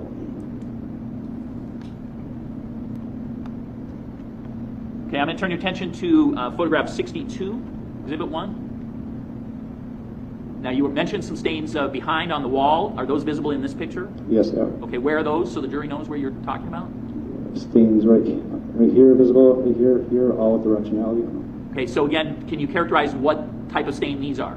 Impact stain. Okay, so those are blunt force trauma related stains in your opinion? Yes. Okay, and Then I'm going to show you photo 63. Is that a close-up of some of those same stains we just looked at? Yes, it is. Okay. And do they show any other qualities than what you just pointed out, or are they just a closer picture that shows a more detailed look at what you just told us? Just a closer picture. Okay. If we think about the stains you talked about that were over on the door and the wall as if you were leaving the apartment, and then this table that is up against the wall but not the same wall as those other stains you showed us, is that accurate? Yes. Okay. In your opinion, are these the same, are the origin of these the same blow, or is it a different blow than the blow you showed us on the door and the wall that would exit the apartment? This would be different. Okay. And can you tell us how many blows you believe would be needed to cause the impact stains you see over by this table? I'm going to object as far as speculation. Overruled. Go ahead. A minimum of 1. Okay.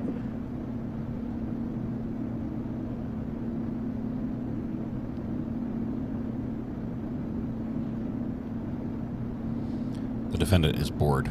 He's seen all this before.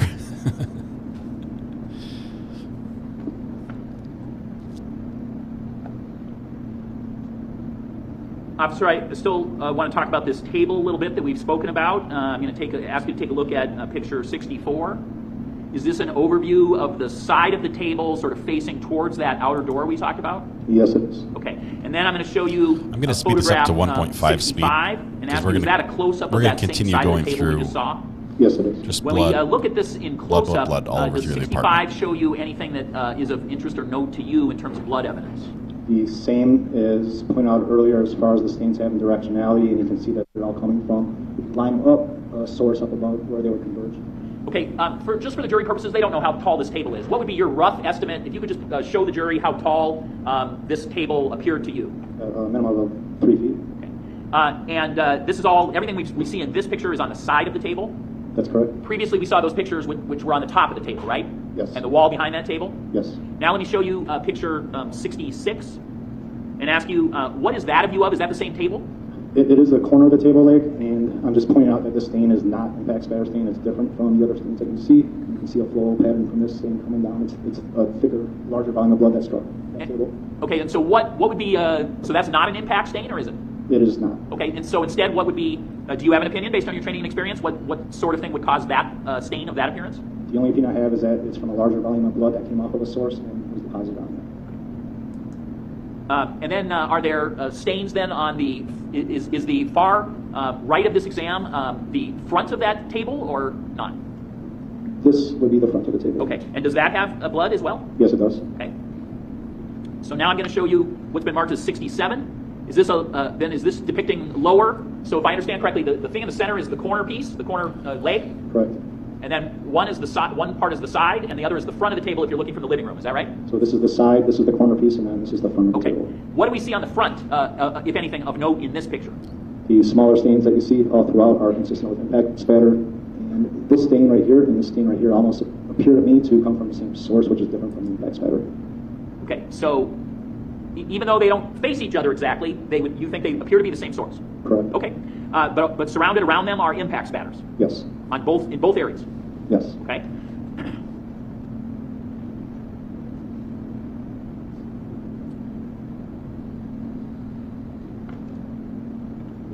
Then I'm going to turn your attention then to Exhibit 70. So orient me now. Are the blood spatters we just saw part of an area of this photograph? Yes, they are. Can you just circle for the jury with your pointer the area we saw, if any, on the front of the table that we just saw those blood spatters on? Right in this area here. Okay. And then that table leg that was in the center, is that visible in this? It's right there. Okay. And then the other part, the side view, is sort of shadowed in this picture, but it's visible as well? Correct. Okay. On the floor, right in front of this front of the table, was there an item that you thought was of interest? Yes, there's a small piece of wood that was right here that had a reddish stain on it. Okay, I'm going to then ask you to take a look at photo 71. Is that a close-up of that same piece of wood? Yes, it is. And then I'm going to ask you to take a look at 72.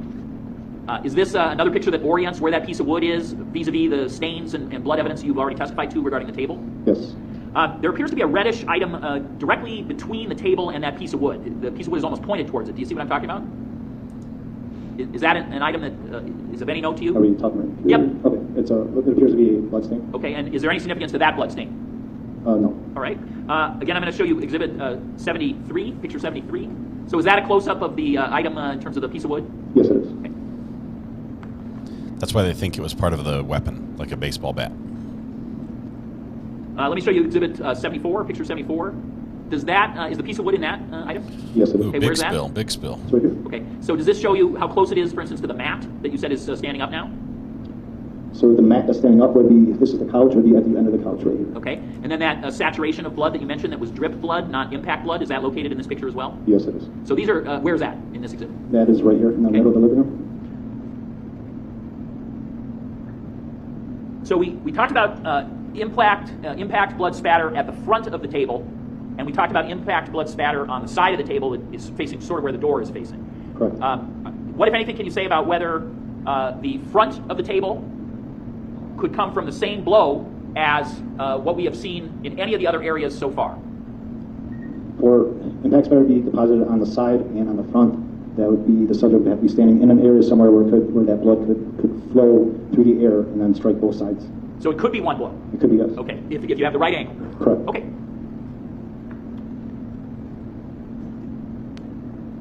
I'm going to show you what's been marked as photo 75 in Exhibit 1. Where's this carpeting located? So this is your divider between this is the door, this is the entryway, so he's walking the door, and then this would be the kitchen. And then I'm going to show you what's is photograph 77. Is that a close-up of that same divider between the kitchen and the entryway? Yes. And is there something of note in that location?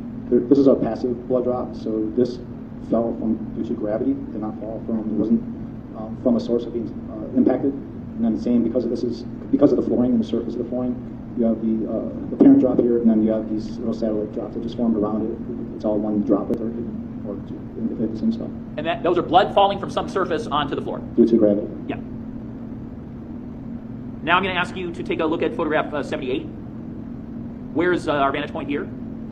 So this is the kitchen area here where we were just looking at that photo over here, and we're looking out towards that mat in the couch. And then I'm going to show you what's been marked as Exhibit 79, excuse me, picture 79. What, if anything, is of note in this picture? What do you see? So we observed what we, on the floor in the living room in front of the cabinet that we were just looking at, that material that we determined either be some kind of fiber or hair. So you took it because it could be fiber or hair?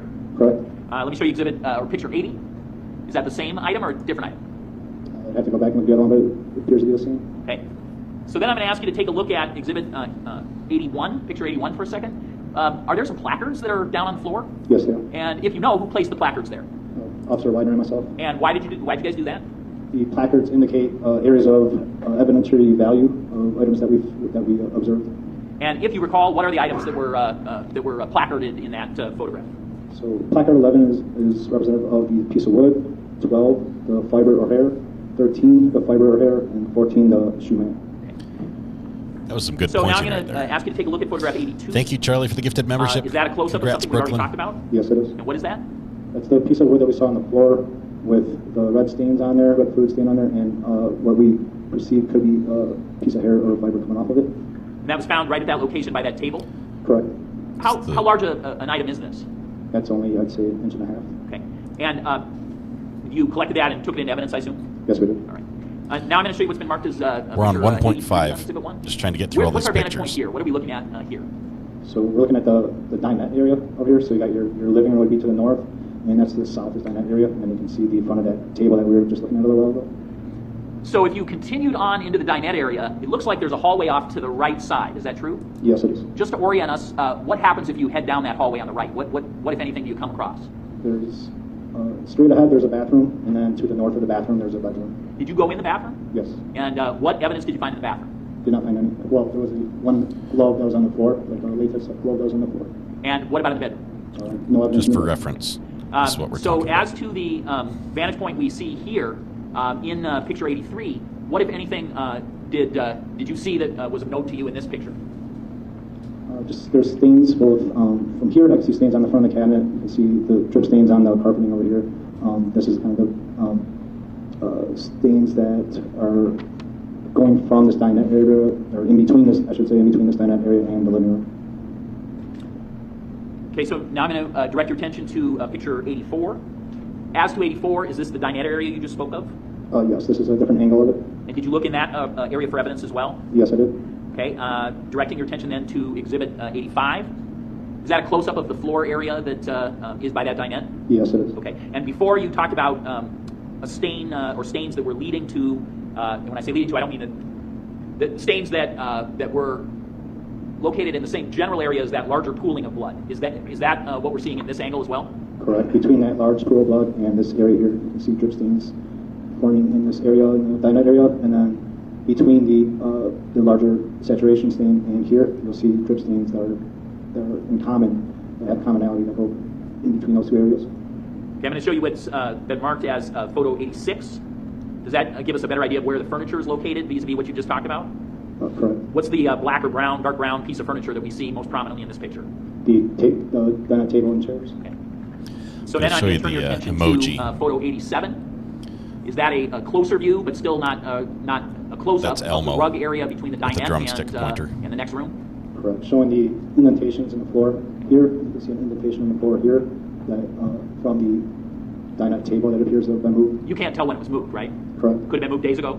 Correct. Could have been moved, it's just that the indentation remains, correct? Correct. All right. Now I'm going to show you what's been marked as photo 88. Is this that same rug area that we just depicted in 87? Yes, it is. Okay. This would be a 2 to 3 week trial. Droplets or stains, are those the ones you were talking about before? Yes, these are, again, drip stains due to gravity that you see on here. So these are not impact stains? Correct. These are not, you're not able to form a conclusion that any of these are due to any blow that has occurred at this location, right? That is correct. Okay. Multiple people in the courtroom use these okay, amplifiers. Let me direct your attention now to photograph 90. Apparently, most of us can't hear. So is this the wall or the side bearings of the serving counter before you get into the kitchen? Correct. You can see that there are stains on the opposite side that we were looking at before of this same gray table. Okay. And then what about in the most prominent sort of pillar that we see there? Also on the pillar, you can see that there's stains on that.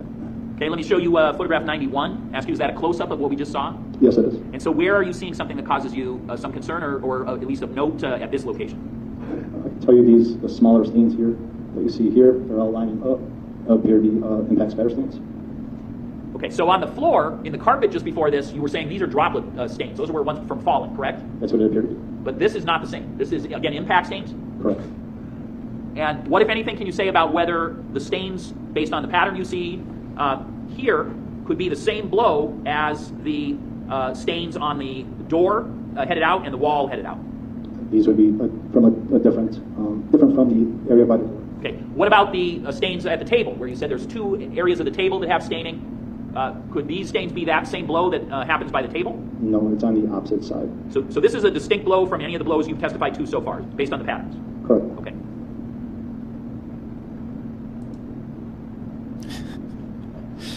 Two good reasons, Adam. Two good reasons right there.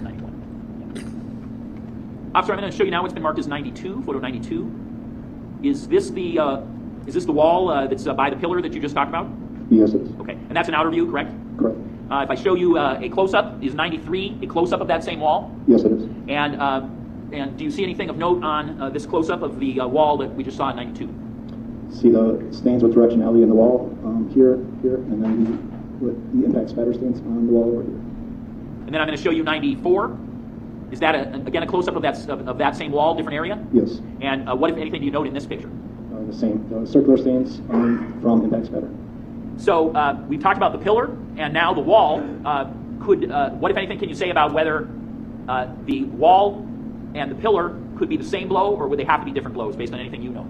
It is possible that they were the same. Okay. Then let me show you a photograph number 95.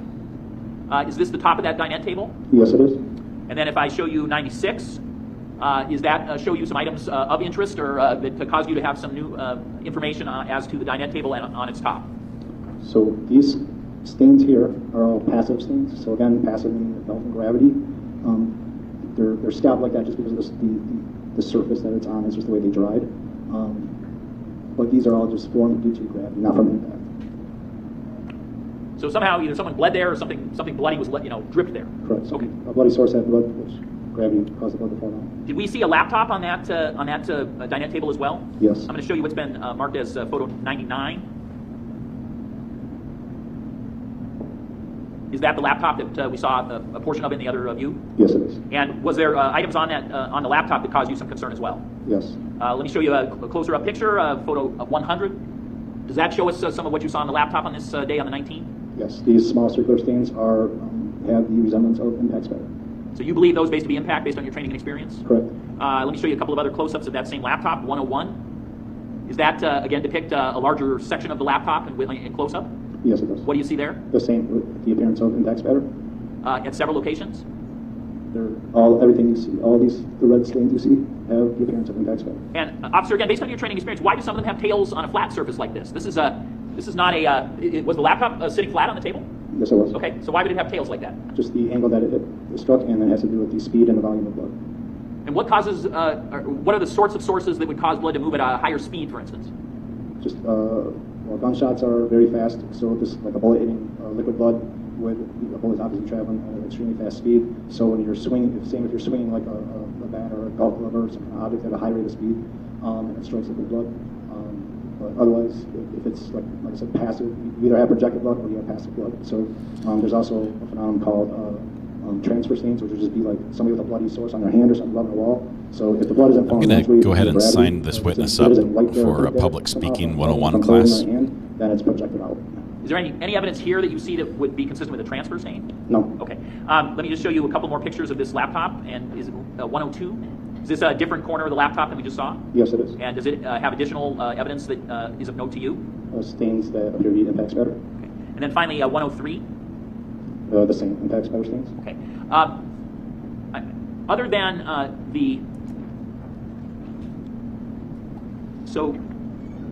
other than the laptop, were there some other items on that dinette table as well? Yes, there were. And when you looked at those, did you also observe some blood spatter on in those locations? Yes. Let me show you picture 104. Were these contents of the dinette table or a different area of the house? The dinette table. Okay. And were there blood stains or blood evidence you saw within this set of items? Yes. So let me show you a close-up, 105. Can you point out for the jury any blood type evidence you believe you saw in picture 105? Yes. So on the receipt, you can see the circular blood stains. Here you can see there's two. You can see circular blood stains. The picture here, again, you can see directionality coming off of that. It looks a little different just because of the surface that's on. But there's also stains on this white rag or whatever that is there, and on here. These items, all the stains you're looking at least from your observation, it's your opinion those are blood? Correct. And what if anything, can you say about whether they are blood spatter or what kind of pattern do you see there, if any? There definitely some form of impact. You can see that these stains have directionality to them, so which means they're not falling from gravity. They're falling at an angle. Okay, so I'm going to show you what's been marked as Exhibit 106. Okay, so you see that picture. Now I'm going to ask you to take a look at even more close-up 107. So that's that corner of that picture. Do you agree? Yes. Any significance to that stain? Yes. So within that blood stain we have here, we also appears to be hair or fiber that was actually adhered to that picture. Within the stain itself? Correct. Okay. So based on all the items you've seen on this dinette table, right? We talked about the laptop, the child's picture with the blood stain on it.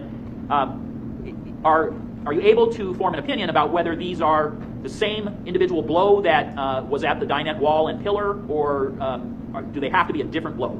With that whole area, I can only give you a minimum of one blow. Okay, so one more time, the wall of the dinette area, the pillar of the dinette area, and all of the blood spatter on the table theoretically could be one blow, minimum one blow. Minimum one.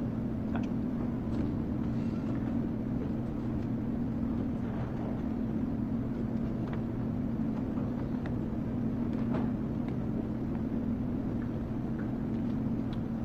Officer, I'm going to direct your attention now to photograph. How about how much more do you have?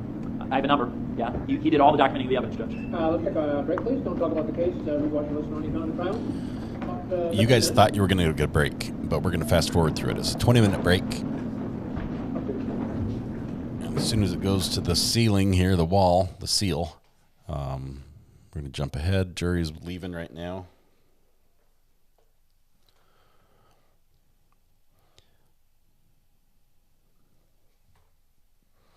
There's a lot of pictures. They filled up the whole memory card with photos. There are more people in court today than there were the previous day. Let's see, I think people are leaving, so I think the judge probably left as well.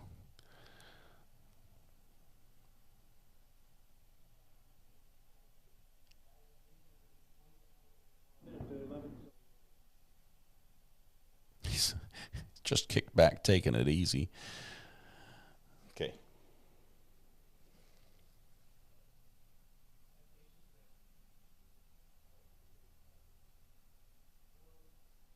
So the record. There we go. We're just coming back right now from the end of the break. It's nice to have a time machine like this.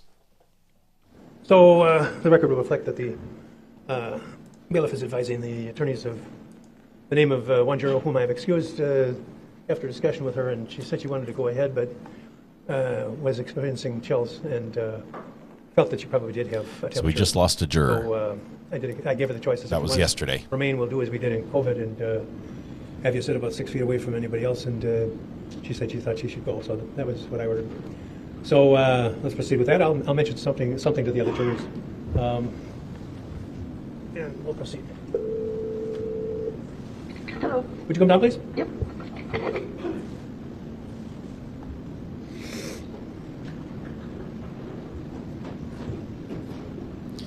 Hey guys, let's try to stay focused on the trial as much as we can on chat. Let's try to steer clear of some of the hot button topics and stuff. Thank you. Appreciate it. Love y'all.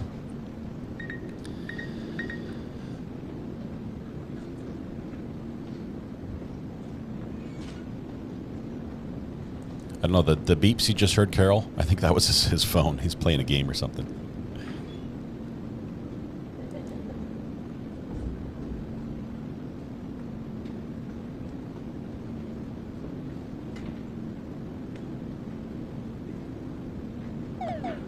That's the judge's phone. Seriously, he's playing a game. It's like, new high score. All right, welcome back. And as you can see, we have an empty seat. So if one of you folks want to go over there, or you can stay where you are, whichever you prefer. That particular juror was not feeling well, and I think it was close as far as her remaining or not. And ultimately, because she was getting some chills, I did excuse her, and so there's 13 of you, and hopefully you'll all stay well now and in the future. There's 13. And, so we'll proceed now with the number of 13, and let's continue with the state's case. Officer Van, we are now going to direct your attention to photograph 108 on Exhibit 1. What is this an overview picture of? What part of the apartment, if you know? So between the dinette and the kitchen, there's a cutout, so you can actually view like the kitchen from the dinette area, and this is above that cutout in the dinette area. So this would be above that counter space? Correct. Let me now show you a picture 109. In relation to 108, was this same area of the wall or ceiling depicted in 108? Yes, it was. Can we go back to 108 for just a second? Can you point out where in 108, 109 is located? So you got bloodstains with directionality up in this area above that kitchen, this whole cutout area here. So that close-up picture is in this area. Okay, so now I'm going to go back to 109. So what, if anything, do you observe about these particular bloodstains? Bloodstains, you can see, again, have directionality showing they are going in this direction here, downward in this direction here. And do you have an opinion as to what the source of those are in terms of drip, et cetera? Yes, they're impact spatter. Okay, now let me show you 110. Do these show the same stains, or are these different? These are different. Okay, so what do you see here? The same, you got impact spatter with stains that are elongated and have directionality to them. These are on the same wall as that original exhibit we just looked at? Yes. Okay. Now I'd ask you to take a look at picture 111. And is that the same stains that we just saw? Several of them are the same, and then you can also see stains actually on the wood here, and I believe this one and this one we did not see previously. Okay. And can you tell me what the origin of those are? Are those impact stains or something else? They are impact pattern stains. Yeah. I'm going to direct your attention to photograph 113. If you can tell, is that a close-up of one of the ones we just saw? It appears to be, yes. And point out any significance of that, if there is any. You can actually see some smaller impact pattern stains right here, both are elongated, and same where this one's elongated and has a tail showing directionality. Okay, show you 114. I think, again, this is a close-up of that picture of three very prominent ones we saw just a couple pictures ago. Correct. Anything of significance here? No. And then 115? Again, a close-up of the third of those. Anything new on that? No. Okay. Can you indicate, based on where these are located, do you have an opinion about whether they are the result of a separate blow or the same blow of any of the blows you've already talked about? They could be from the same event that occurred on top of the dinette table and on the wall. Okay, so the laptop area? Correct. Okay. Now I'm going to show you what's been marked as State's Exhibit 116. So they're trying to establish the minimum number of blows that. Yes. All right. Then a close-up of that chair at the dinette table, 170. Evidence. Is there a jacket on that chair? Yes. And then are there items that you are that are of interest to you in this? You don't have to point them out right now, but are you seeing something that is of interest to you in terms of this particular picture? On top of the chair itself, the seat bottom, you can see stains are consistent with drip stains from gravity. Okay, so I'm going to go to 118. If you could just point out what you're speaking about, if it's on that. All these circular stains that you see on the chair surface here are drip stains, and again, they're from gravity falling straight down. Now I'm going to show you 119. Is this an area in close proximity to that dining room table, but a little off to the side? Yes, it is. Okay. And then a little slightly closer up, 120. On these two sort of Easter basket type items, do you find some evidence you believe to be blood evidence? Yes. Okay, let me take you to 121. Is 121 one of the contents of those Easter baskets? Yes, it is. And where do you see any blood evidence, if you do, in this exhibit 121? You can see it on the bag here, and on top of these, just imagine their Easter egg. Like baseball eggs. And what type of stain are these, if you know?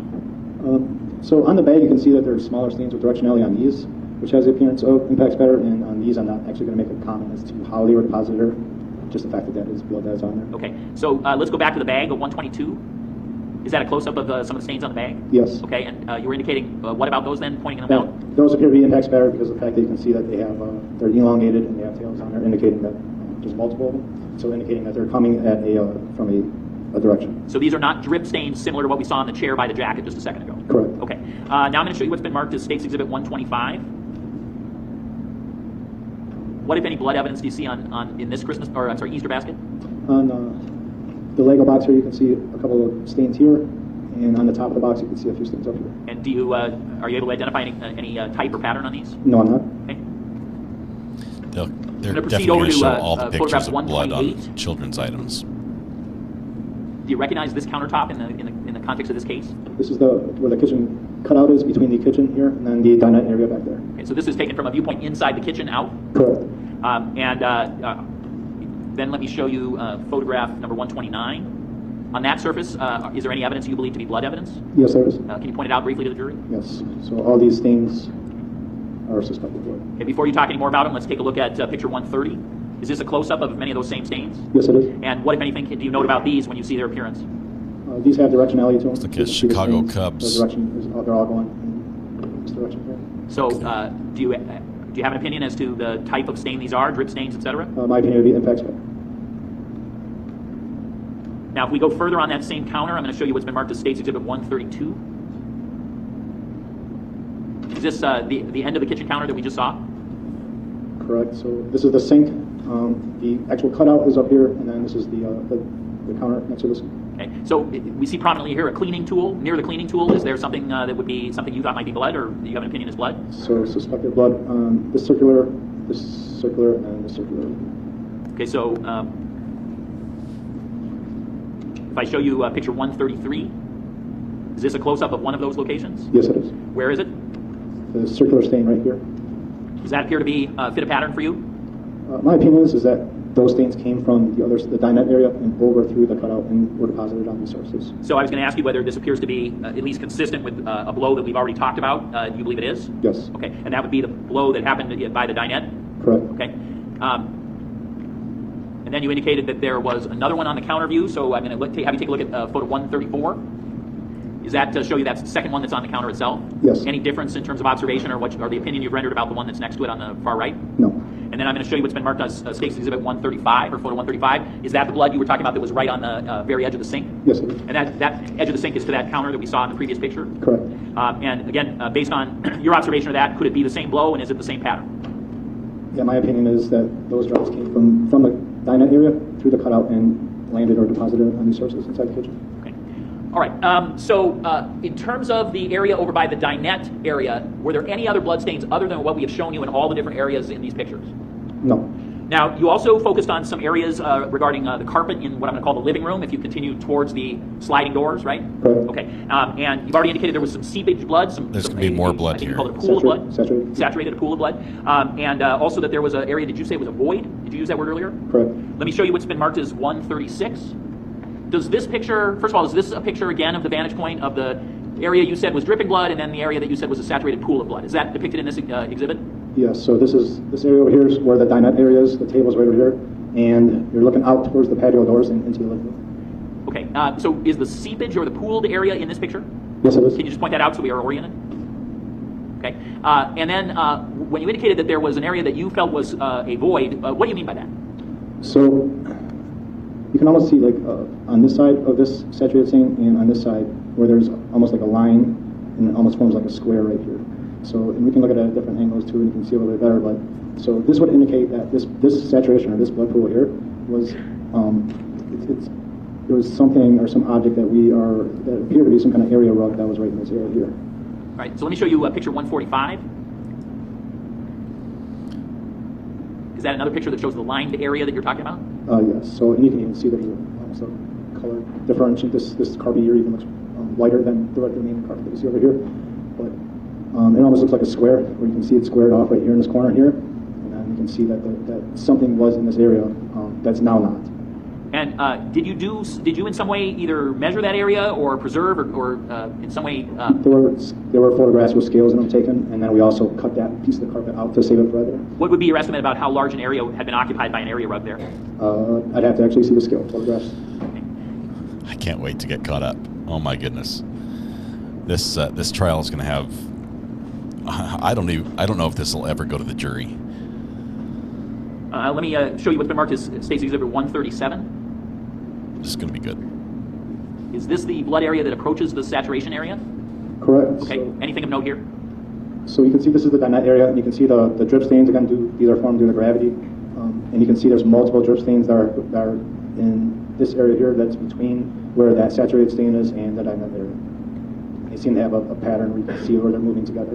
Is there any evidence in this picture on the floor that appears to be impact blood? No. Okay, so this all appears to be drip blood? Yes. I'm going to turn your attention to 138. That's a close-up of part of the area we just saw in 137? Correct. Anything specific of note here that you didn't just point out? No. 139. Again, a close-up of the area that was in 137? Correct. Other than showing a close-up of the drops that you just mentioned, anything else of note in this picture? No. I might skip ahead through these pictures. There are so many pictures of blood. Basically, you just Based need to know the entire apartment was filled with blood. Are you able to in any any way calculate what height someone was or the object was that was bleeding, or is that impossible to tell from these type of pictures, right? Or these type of observations? You were there personally, so.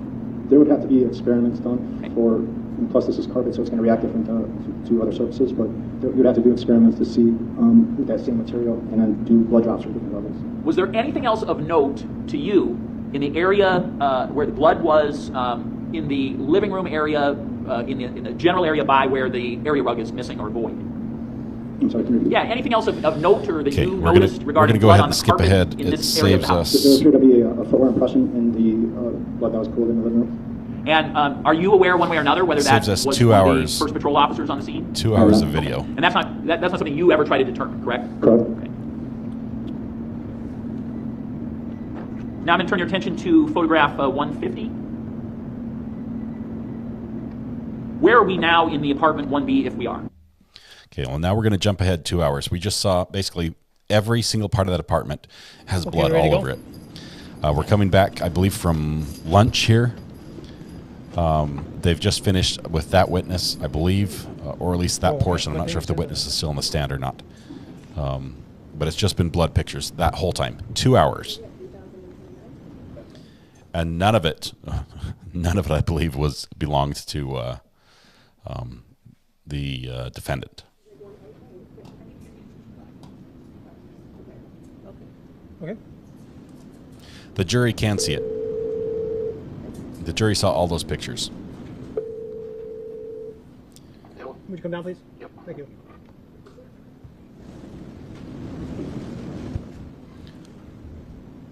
The Marinara Massacre. That's a great name for it.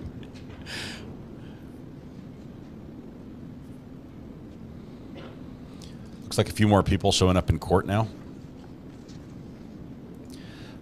Gabriella, the testimony was that so much of the blood, especially all over the wall, says impact blood, which means there was a blow to the victim that caused the blood to get there. It wasn't from him like swinging his arms or something. Really,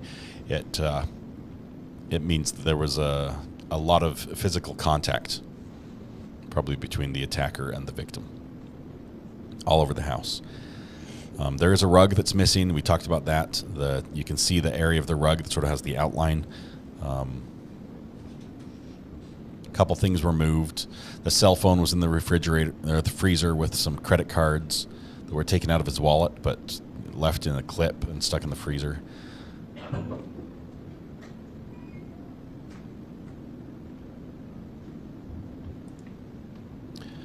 Just posted on the news this morning, a human femur bone was found on Bradford Beach. Wouldn't that be interesting if it turns out to be from the victim? Well, they've got enough DNA samples to match it to.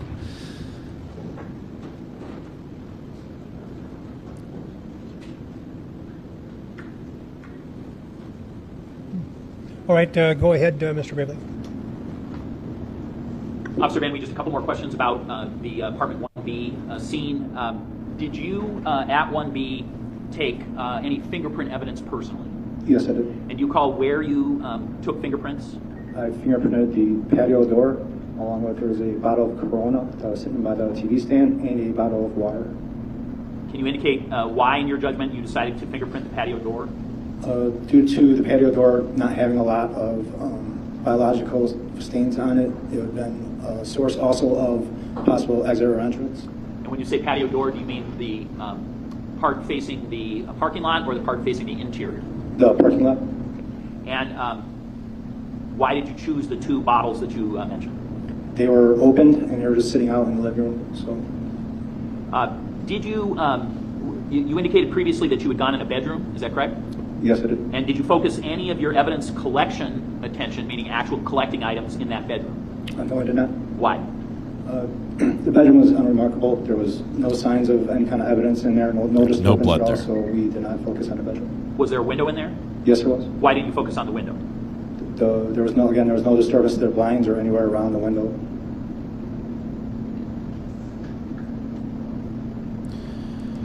Kind of, we're catching up. We're skipping Now, all the breaks. After We're taking watching a look faster at than normal the speed. apartment 1B scene, going through the processing of evidence that you have discussed, was it your role at 1B to collect any of the swabs, or did you just do the fingerprints? I did the fingerprints and Officer Widener did the swabs. Okay. And ultimately, did you participate in the look for evidence or search for evidence at a Mequon address, 6813 West Highland Road as well? Yes, I did. Was that on the 19th as well, or was that on the 20th of May? That was on the 20th. Okay, so if you are aware, did officers go on the 19th to that Mequon address? I believe so. But you were not present for that? I was not present. Okay.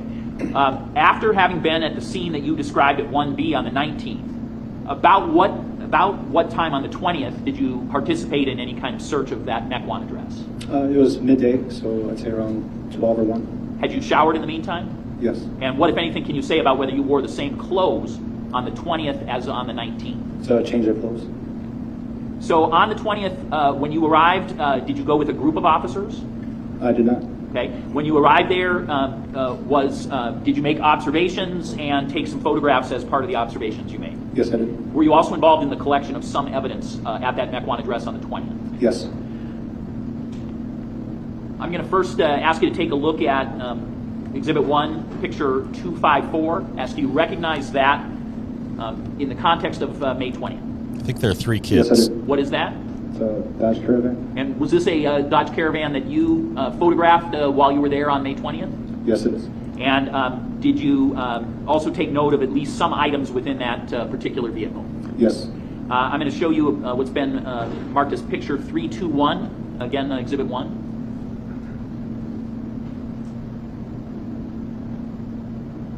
Officer, are you the one? Is that another picture you recognize? Yes. What do you recognize that as? The Audi vehicle that was at the property. So this was a separate vehicle? Correct. Did you take the 2 pictures I've shown you thus far on the 20th, as best you know? Yes. Okay. I'm now going to show you what's been marked as Picture 261. And did you at some point look in the minivan? Yes, I did. And is this a viewpoint that was familiar to you when you looked in the minivan? Yes, it is. And what is that that's on the dashboard, if you know? It's a receipt from Walmart. Did you take possession of that? Yes, I did. And put it in evidence? Yes. And if you recall, was it dated May 18th? Yes, it was. Okay. I'm going to now show you what's been marked as picture here. number 262, again from the minivan. Do you recognize that being found in the minivan? Yes, I do. Is this again a picture you took? Yes. And based on the documents inside this item, whose wallet or billfold is this? Mr. Anderson's. It's the defendant. Then I'm going to ask you to take a look at picture 263. Is that a viewpoint within the minivan that you took a picture of on May 20th? Yes. Is that the condition that the minivan looked like it was in when you took those pictures on May 20th? Yes, it is. I'm going to ask you to take a look at 258. Again, is this a picture within that minivan that you took on May 20th? Yes. Did you get inside the vehicle, move around in the vehicle to take any of these pictures? I did not. So how did you manage to take the group of pictures that you took that day? From standing on the outside of the vehicle. Now, did you also go inside the residence as part of the pictures you took? Yes, I did. So I'm going to ask you to take a look at picture number 265. Just indicate to me, is this the way the residence looked when you and other officers were involved in searching the residence? Yes. In general, where is this located, if you know, within the residence? On the back porch. Then I'm going to show you what is listed as photo 266. Ask you, is that also an accurate reflection of what you saw at the residence? Yes. And where in the residence is this located? It's on the first main floor. Ask you to take a look at picture 267. Is that a picture of a view you recognize from the Mequon residence on May 20th? Yes. And what is that a picture of in terms of the area? That's, as far as my recollection, it's also on the first floor. Okay. Now, is there a television mounted on the wall in this picture? Yes, there is. With a couch located on it as well, or by it? Yes. All right, I'm going to show you what's been marked as picture 270, and ask you if you recognize that picture. Yes. And where is that? What's the vantage point of that? That picture is also on the first floor. Is this, again, still that Mequon address on May 20th? Yes, it is. Okay. And then finally, can you take a look at picture 297?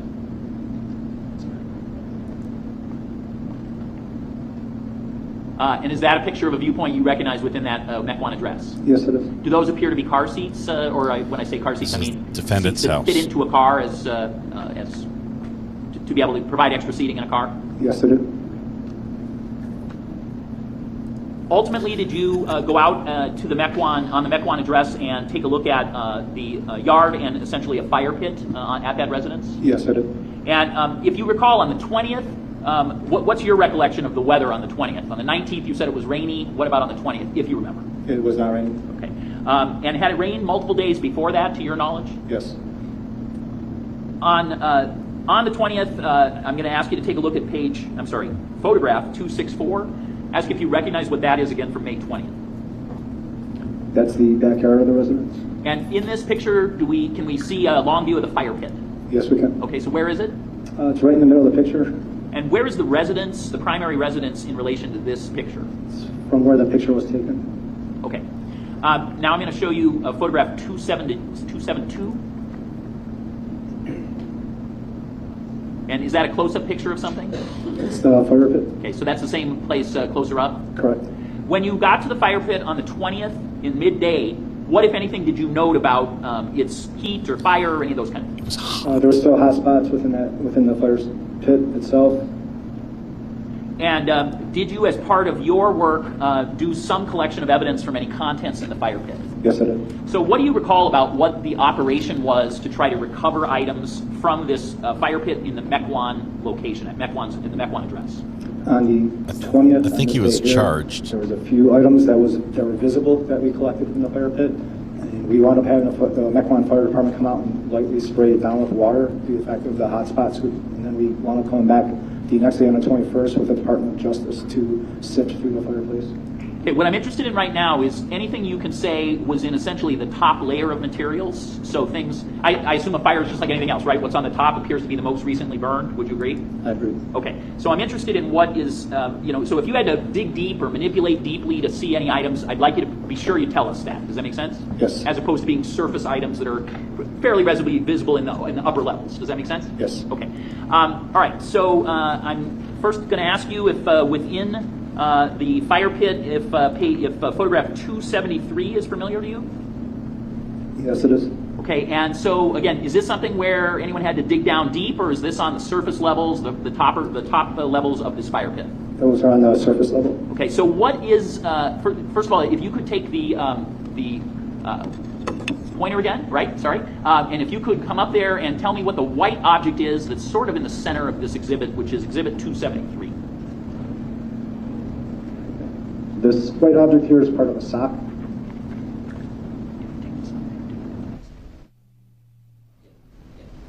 So I'm now going to show you on the overhead, first of all, Exhibit 188. This will take a second to switch over.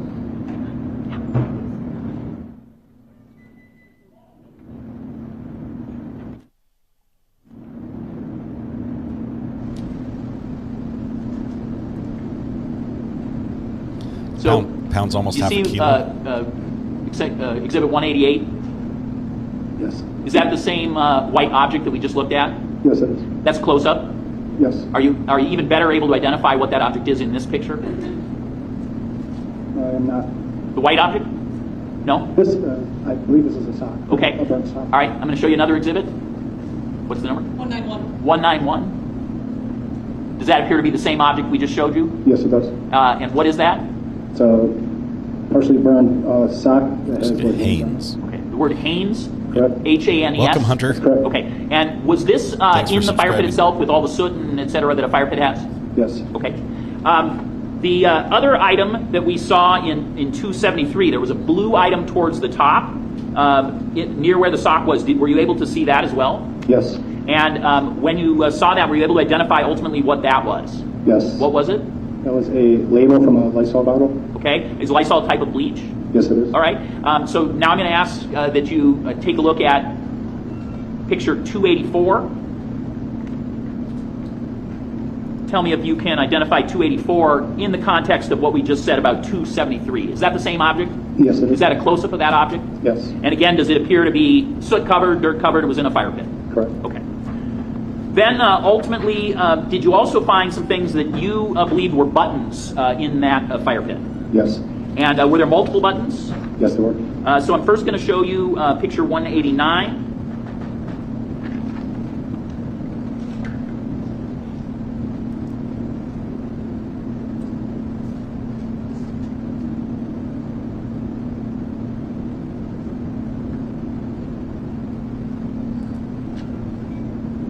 Do you see an item that is a button in this picture? Yes, I do. Can you briefly describe where that's located? It's on the surface of the fire pit. Okay, and ultimately were some buttons then recovered by you? Yes. Were there close-up photos taken of some of those? Yes, there were. All right, I'm going to now show you what's been listed as 190, I believe. Is this again a picture of a button taken from that fire pit? Yes, it is. Now it's sooted and appears to have some damage on it. Is that correct? Yes. Are you able to read the label of that particular button? We determined it said Levi straw. Okay, and then I'm going to show you, what's this one? 224. I'm going to ask you to take a look at Exhibit 224. Are those additionally buttons that were taken from this same fire pit at the Mequon address? Yes, they are. And again, are those were they soot-filled, damaged through the fire? Yes. And were you able to identify what label those buttons had? Yes, you can see it says Levi's and then Strauss. Were you able to find any other undergarment type clothing in the fire pit? Yes, we were. And what else do you remember finding? Underwear band, you could actually see where it said Fruit of the Loom. So I'm going to show you what's been. Fruit of the Loom. I'm going to show you what's been marked as photo 282.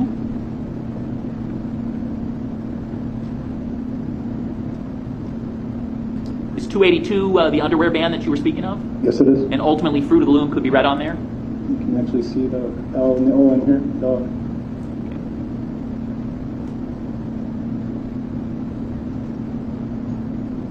All of the evidence we've just talked about, did you collect all those pieces of evidence? Yes. On May 21st, were you back at the, you can sit back down. On May 21st, were you back at the Mequon address and working on evidence that may have been recovered from the fire pit? Yes, I was. And were there any other items that appeared to be possibly connected to footwear that were found in the fire pit that you at least... Objection leading. What, if anything, did you find related to footwear in the fire pit on May 21st? Found steel toes that would have been from steel toe shoes.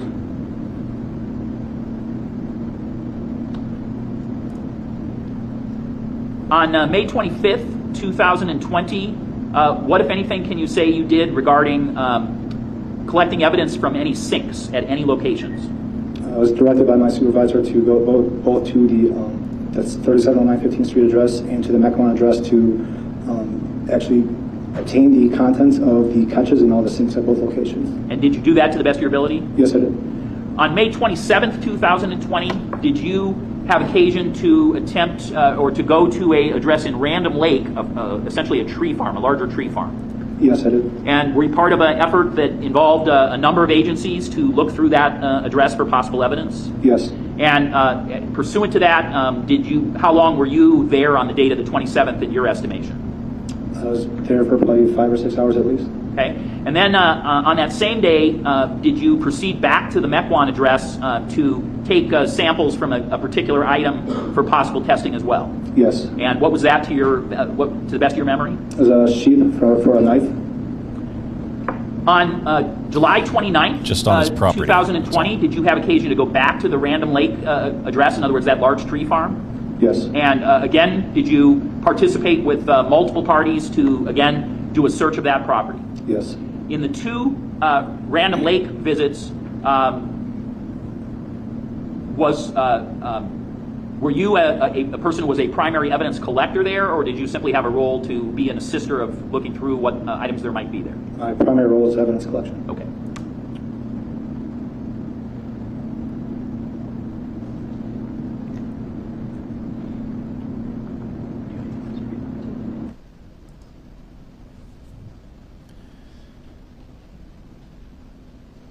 Judge, I do have one other area that I'd like to inquire on, but I'd prefer to ask the court's permission before I did that, so it would take a brief moment. This will be spicy. Otherwise, I'm concluded except for that one area that I wanted permission to go into.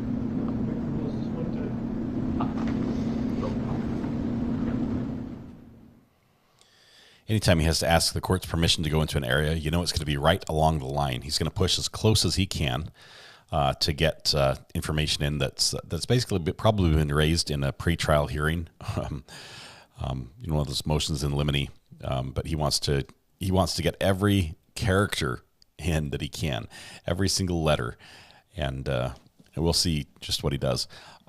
Usually the defense objections to this are quite ardent. Sharon McDonald says, Recover Addict, welcome to all new members. To your new addiction, please remember to turn on your gifts to have a chance to receive a gifted membership. Thank you, Sharon. Appreciate doing that. Welcome to everybody. We've got a few new members who popped in today. Do say hello. A lot of guilty votes this early in. Let's try this room first, if you would, please. Please don't talk about the case. Jury's headed to the library. Check out more children's books. What's that? They're headed to the library.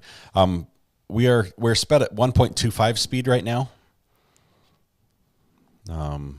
We are just time-wise. Let me check. We're over halfway through the day for yesterday, so we're moving along pretty quick. Georgia Culture, your mug arrived. That's wonderful. I forgot what color you got. Was it the red one or the black or pink, blue? Do you want me to memorialize what my request was? Yes, why don't you start from the beginning? Yeah. So, Judge, in an ability to respond to the inadequate investigation, initial opening statement as well as cross-examination of multiple witnesses, the state is asking that those things that were sent to the crime lab be able to be explained, and why they were sent to the crime lab be able to be explained. So in this case, at the Mequon address during this search warrant on the search on May 20th, Officer Van Wee was alerted to a chainsaw found in a shed at that residence, as well as the cadaver dog hit on the fire pit and specifically on a fire poker, which had ash on it that appeared to be from the fire pit. And so both of those items were sent to the crime lab, having employed the cadaver dog to give any indications or clues. Neither of those have blood on them, so they did not end up being an avenue of inquiry that took us any further. But they certainly answer the question, did authorities do enough to investigate other alternative parties as well as this party? Did they employ all of the things that they could employ? And to describe them as sending a chainsaw and a poker to the crime lab without a reason why does not in any way inform the jury that this was an investigation that was thorough in that regard. So I didn't want to do it without bringing it up to the court first, and I have done that, and that's my reasoning. So the state's common ask of the court to be able to bring in with hearsay evidence because of the defense's opening statement is not rooted in any sort of authority. This is hearsay evidence, whether a cadaver dog hit on something. Officer Van Wee was not the canine handler. There were 2 other officers who were involved in that, both from the Madison Police, Dane County, Madison Police Department. The state could have called them to testify if they so wished. I think that it is prejudicial because, one, I would not be able to cross-examine this officer on, one, whether those canine dogs were properly trained, whether they hold the proper certifications. Everything that I would normally cross-examine a handler on, I cannot do here. So it would basically be the state putting an argument in a question, and I would not be able to follow up on any cross-examination on that issue. So we have a confrontation issue into that regard. Additionally, I don't think it's necessary to establish that component in order for the state to question, did you obtain this evidence? Did you send it to the crime lab? What were the results? I don't see how this otherwise inadmissible information would need to come in. Yeah, from the state's perspective, Judge, we have a body of case law that says if you open the door, the prosecution is able to bring it up. Obviously, I'm not able to indicate that the cadaver dog has provided something that is proof that there was a cadaver in this location or not. The result of this was no blood was found. It simply indicates that why the officer chose these items. We have meticulously talked. Officer Weicker was on the stand. Weicker was on the stand for about an hour and a half, being asked about why he chose each separate item. Why each separate item was why he had or had not tested, or etc. I anticipate that to be the same cross of our detective here, who will be asked why each of the items he chose to send to the crime lab was sent to the crime lab. The honest and truthful answer is there was an indicator from a dog. It didn't result in anything, so it's a lead that did not end up doing anything. No one is going to be allowed to make an argument that the cadaver dog indicated, therefore this happened, or therefore there was a cadaver in this fire pit. We're not able to make that kind of argument. What we're able to do is simply indicate that the door's been opened. Here's why they sent this particular item to the crime lab, and it doesn't have any investigative leads that end up happening. And just give you an example, Judge. State v. Harvey at 289 Wisconsin 2nd 222 is a case. It's not a direct case for sure, but it quotes what I think is the major case in Wisconsin, which is, or at least a major case, which is State v. Richardson at 246 Wisconsin 2nd 711. It seems to me the officer can testify to what he perceived with his own senses. That there was I understand he was there at the time, that the dogs were brought there, or dog was brought there, and he observes the dog behavior. If he can characterize that from the basis of his own knowledge, either as just as a layperson, or I don't think he needs credentials beyond that, he's not going to be able to say, well, it hit on the fact, even the fact that it's a cadaver dog. I think this is the Mundus Vulticipi. We could discuss. Is that right? Discuss the dog's behavior. Welcome, Mundus. He took custody of the certain material and it was sent to the crime lab. Period.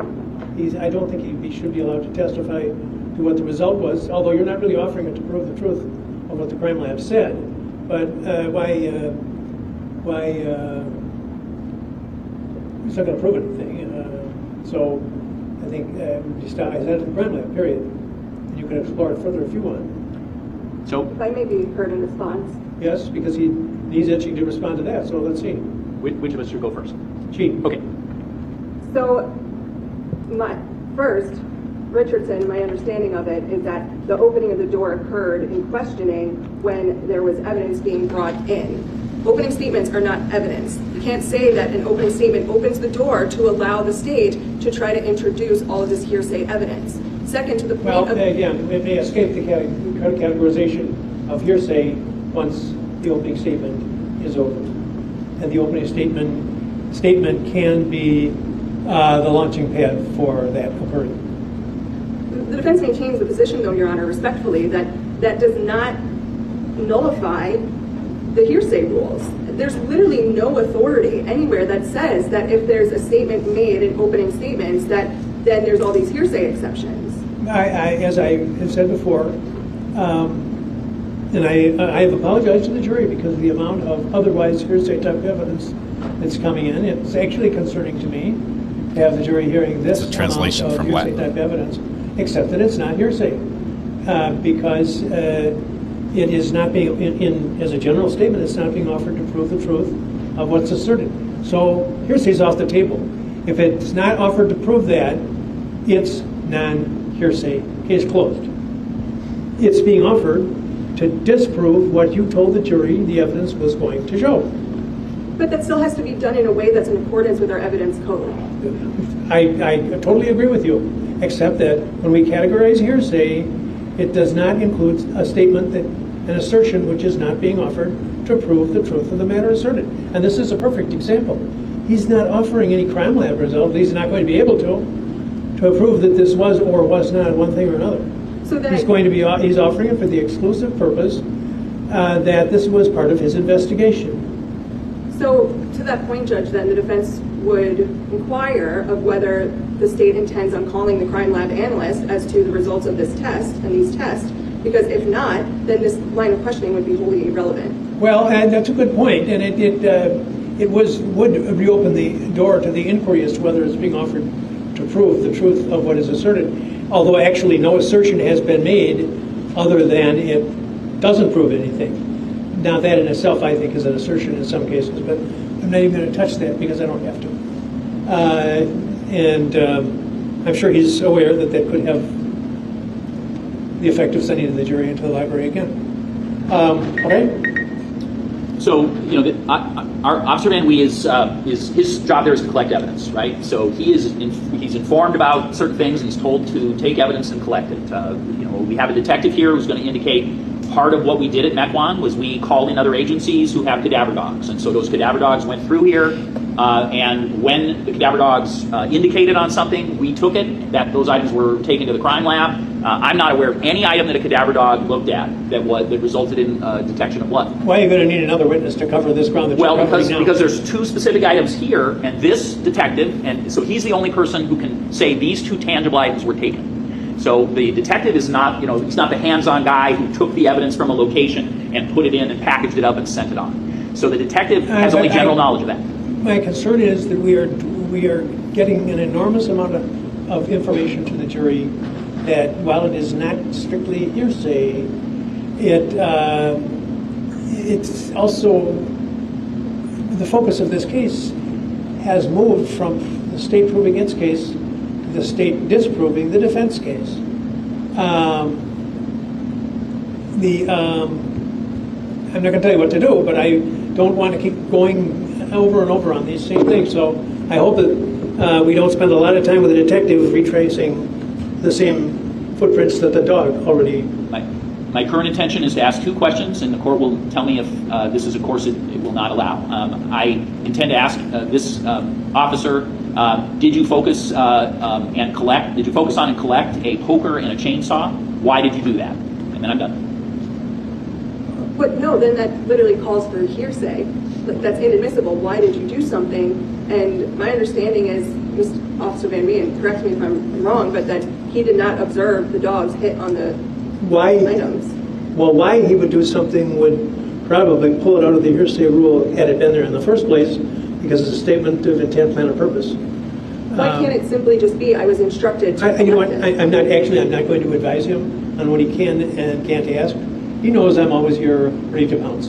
So, score is 6-2, yes, I think. Something and you object, then I'll give him my answer. Defense is leading right now. It's on a more delayed basis. All right. Anything else? No. Has the judge to come back in, please?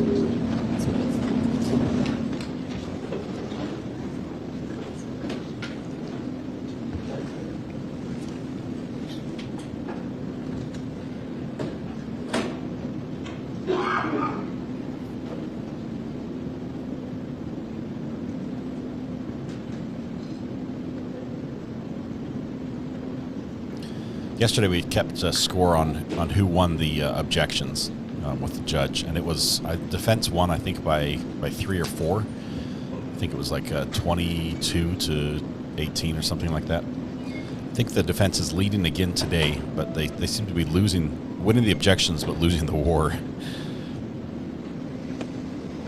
All right, proceed.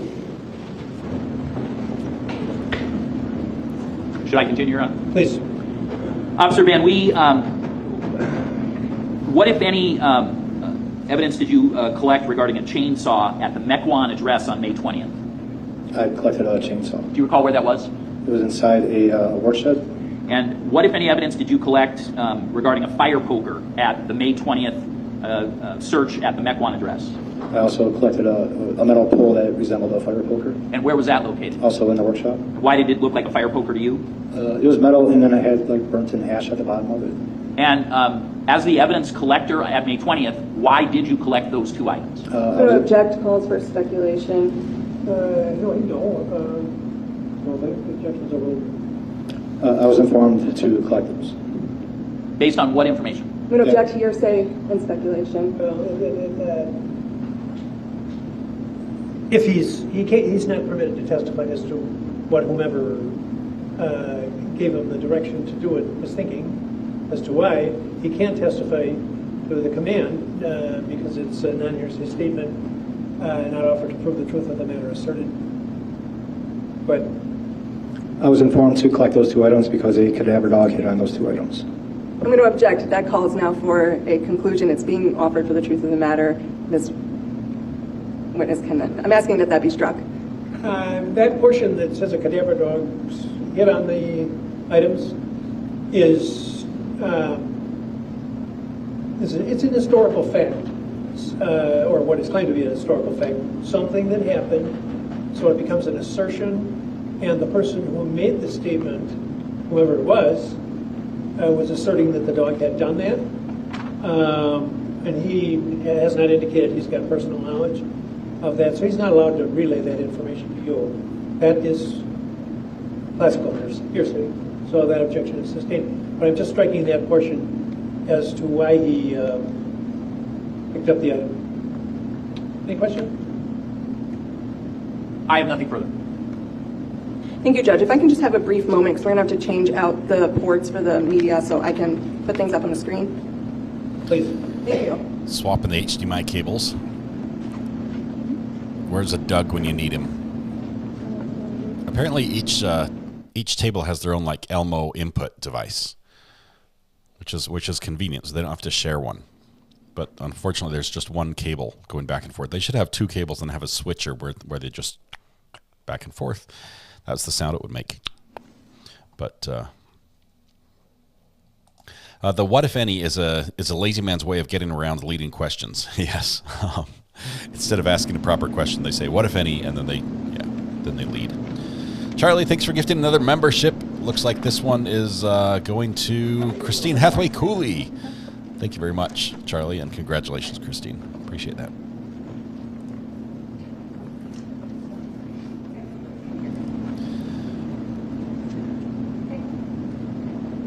It seemed like he was saying no, or yes, he can, yes, he can, yes, he can. At the very end, he's like, oh, no, that shouldn't have gone in, but he let it anyway.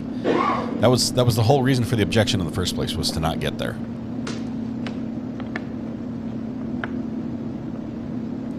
Good luck with the laundry. When you're done with that, I've got a few loads as well for you. Let me know how much you charge. She is a great lawyer. She's brilliant. She's quick on her feet. She's got great a knowledge base that she can draw from. That it's all in her head. She does a good job. I like watching her argue, and she's very forceful, almost to the point she comes across as rude. I don't think the judge feels that she's rude, though. I think if he did, I think he would probably put her in her place. She's just very direct and says exactly what she's thinking, and does not like being interrupted. Same as the judge. I was really close. What, if anything, avoids the assume facts not an evidence objection? What did you see assumes something had been seen. Okay. I was close. I have to go back to Matthew Harris's law school for non-lawyers. Quite some time ago, in regards to your evidence collections and observations to the stain patterns and things of that nature at Mr. Gutierrez's apartment. Before you go into that, you testified a lot today about the different types of impact, the different types of stain patterns, the impact, passive drop, cast off, those things, correct? Yes. And you had testified that you had 40 hours of course training that dealt with bloodstain pattern analysis, correct? That's correct. Besides that 40-hour course, what other specific training to bloodstain pattern analyses have you completed? I've read text on my own as far as bloodstain pattern analysis goes, and I have experience in the field working with bloodstain patterns. And besides the 40, and I want to talk about the 40-hour course a little bit. You said that that was a course that basically anyone could attend? It would be somebody involved in forensics in some part. But any civilian could attend it to if they wanted to? I don't know. I don't know if they have to be in forensics or not. And so in the area of bloodstain pattern analyses, there are mathematical equations that go into analyzing stains, correct? Correct. That has to deal with the angles of the stains? Yes.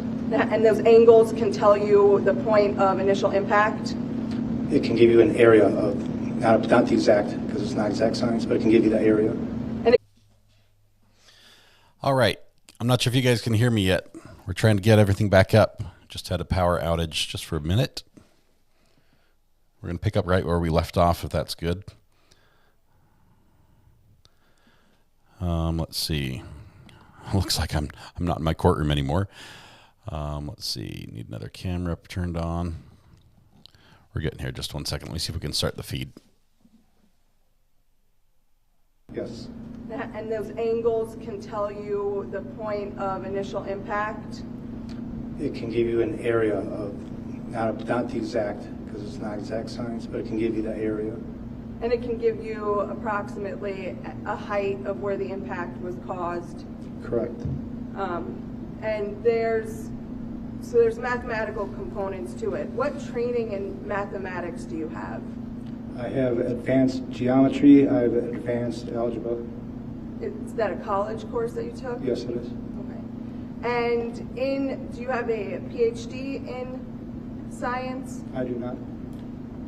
And besides your 40-hour course, have you ever taught any courses on bloodstain pattern analysis? Yes. How many? I've taught 2. I taught them in a library where he whispered everything. More structured class? Can you define more structured? Sure. So let's go back a little bit. The 2 classes that you did teach, what were they like? They were basic evidence courses for new evidence technicians on our department. So they weren't only about bloodstain pattern analysis? Correct. So how many courses have you taught that have just been about bloodstain pattern analysis? None. And how many publications do you have as it relates to bloodstain pattern analysis work? No publications.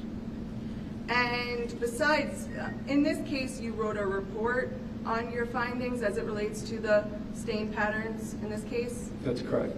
Prior to this case, how many reports have you written on bloodstain pattern analysis work? I've had bloodstain pattern as part of my reports through my whole entire career. I've never written a separate component of just a bloodstain pattern analysis report on its own.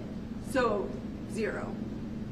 None on its own, but She's I've tearing them apart. Plenty of times in reports on bloodstain pattern analysis. But that's just more of your observation of what you viewed, not any firm opinions on the stains. Correct.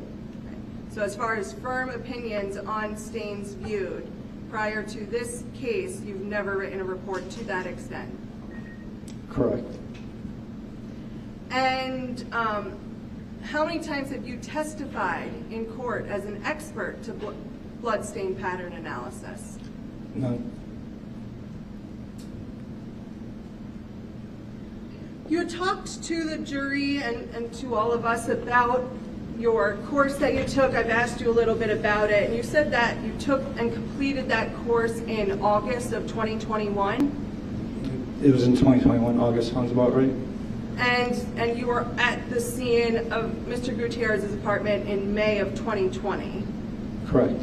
So at the time that you were taking these photos and observing the bloodstains in this case, you had not yet completed that 40-hour bloodstain pattern analysis course. That's correct. Wow. Just dismantling them piece so by when you piece. testified earlier about being at hundreds of crime scenes where there's blood present, in those hundreds of situations, you weren't testifying as an expert or acting as a bloodstain pattern analysis expert in those cases. That's correct. You had testified that when you arrived on May 19th, 2020 at 3709 15th Street, that you had talked to the lead detectives in the case. That's correct. Who, to your understanding, who were those lead detectives? Detective Korea and Detective Anschutz. And you talked about how you entered the front of the residence, correct? Correct. And Jessica, if you'd be so kind to pull up Exhibit 1, Photo 2. Thank you.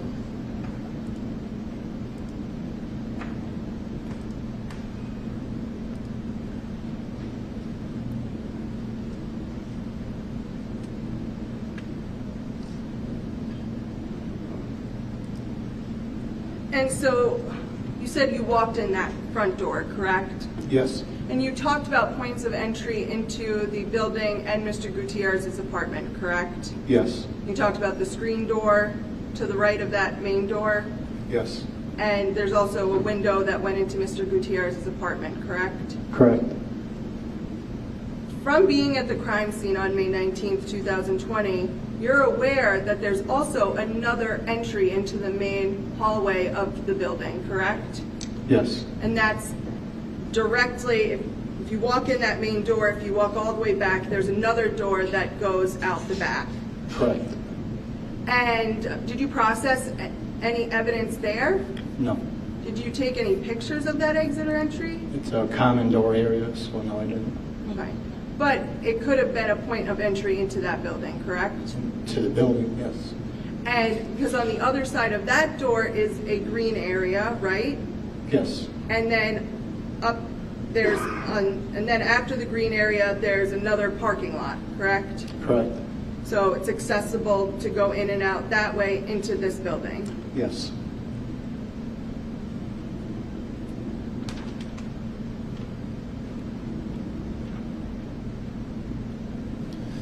The power outage we had was local. Inside the house, it was a single breaker contractor here at our house plugged into the same breaker I'm on.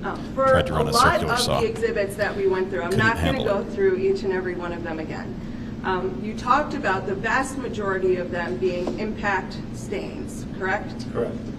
And you had said and told the jury that that happens when something hits something else that has blood on it, and it's the product of that action, correct? Yes. And in your findings and in your opinion, you believed that that was consistent with blunt force trauma, correct? Yes. And you'd agree with me that there's a very big difference between blunt force trauma and sharp force trauma, correct? Yes. And blunt force trauma is more indicative, as you had mentioned before, being hit with something such as a baseball bat or a golf club, a hammer, you had said, correct? That's correct. Sharp force injury is going to be something more indicative of something that's sharp, right? Yes. Like a knife blade. Correct. A scalpel. Her big eyes, they scare The you. blade of an... Correct. Yeah, thank you, Judge. She said scalpel. The blade of an axe. Correct. Okay. And in your experience, and just your crime scene experience, and looking and observing bloody scenes, you'd agree that sharp force impact produces a specific type of stain, correct?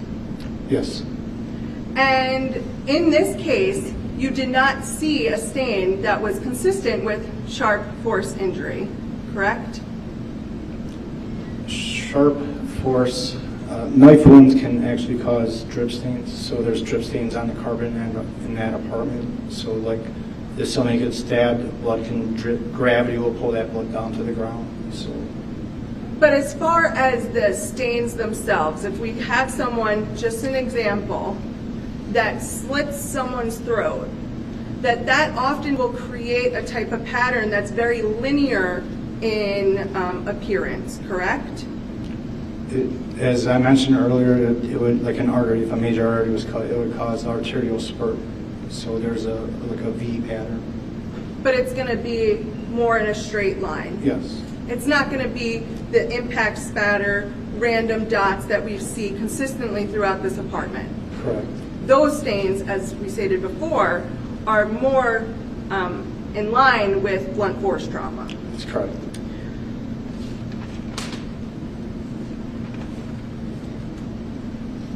And when you are doing a bloodstain pattern analysis, can you explain to the jury a process called road mapping and what that is and how it can be helpful? Yes. So road mapping would be taking each individual stain. So we looked at a whole lot of different stains today. Road mapping would be taking each individual stain and use tape, like measuring tape, and put it around those stains and through those stains. So it would be for each individual, we would label those stains. Then you also you go a little bit further and you pick random blood stains that have the directionality, that tail we talked about, and you would actually pick like a random amount, like 7 or 8 of them out in all different locations, and then we would mark those and label those. And that was not done in this case, correct? Correct. And that can be helpful in determining sequence of events, correct? Yes. And better be able to explain what maybe happened at a place where we see these type of stains, correct? It can give you the height, so you can, after doing reconstruction on it, it can give you an approximate height of where a person was struck. We're going to take a lunch in 1 hour. There were a lot of times where the state had asked you about whether the stains were indicative of more than one blow, and you said that there would be a minimum of one. Do you remember answering in that type of way? Yes. And you say a minimum of one because you really can't be sure. In the photos, I didn't see any stains that were on top of stains, which would indicate 2. So because of the fact I didn't see any or directionality going in different places, because of that, I gave the word minimum. But it could be more than one. Correct. Attorney Kuchkarek, if you could be so kind to pull up Exhibit 66. So the state is pulling up exhibits for her. Just for the record, having the state pull up Exhibit 1, Photo 66.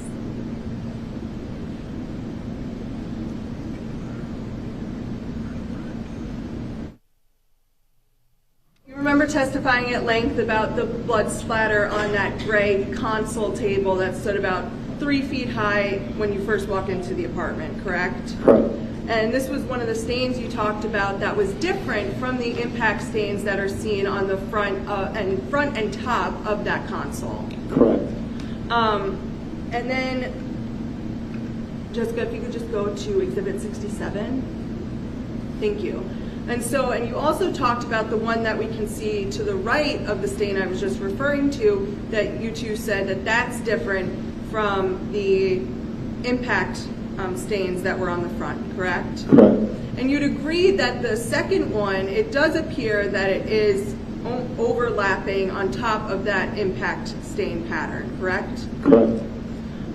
So that would be indicative of that didn't occur at the same time that the impact stains had resulted on that console. Correct. And you also talked about how it's a different type of stain, so that could mean something different, right? Yes. And it's important to note what stains are different because it could be indicative of something else, such as a suspect being injured, and that could be from them, correct? It's possible, yes. And so it's important in evidence processing and technician that if you see an area where there's multiple different types of stains, that you should take a swab from each of those stains to determine if one could possibly be belonging to a suspect, correct? It would be smart to do that, yes. Okay, and in this case, those two stains that we see here on the media console that are different from the impact splatter were not swabbed, correct? I do not know the answer to that. You did not swab them? Correct. And you're not aware if any other officer did or didn't? Officer Leitner conducted the swabs. Okay.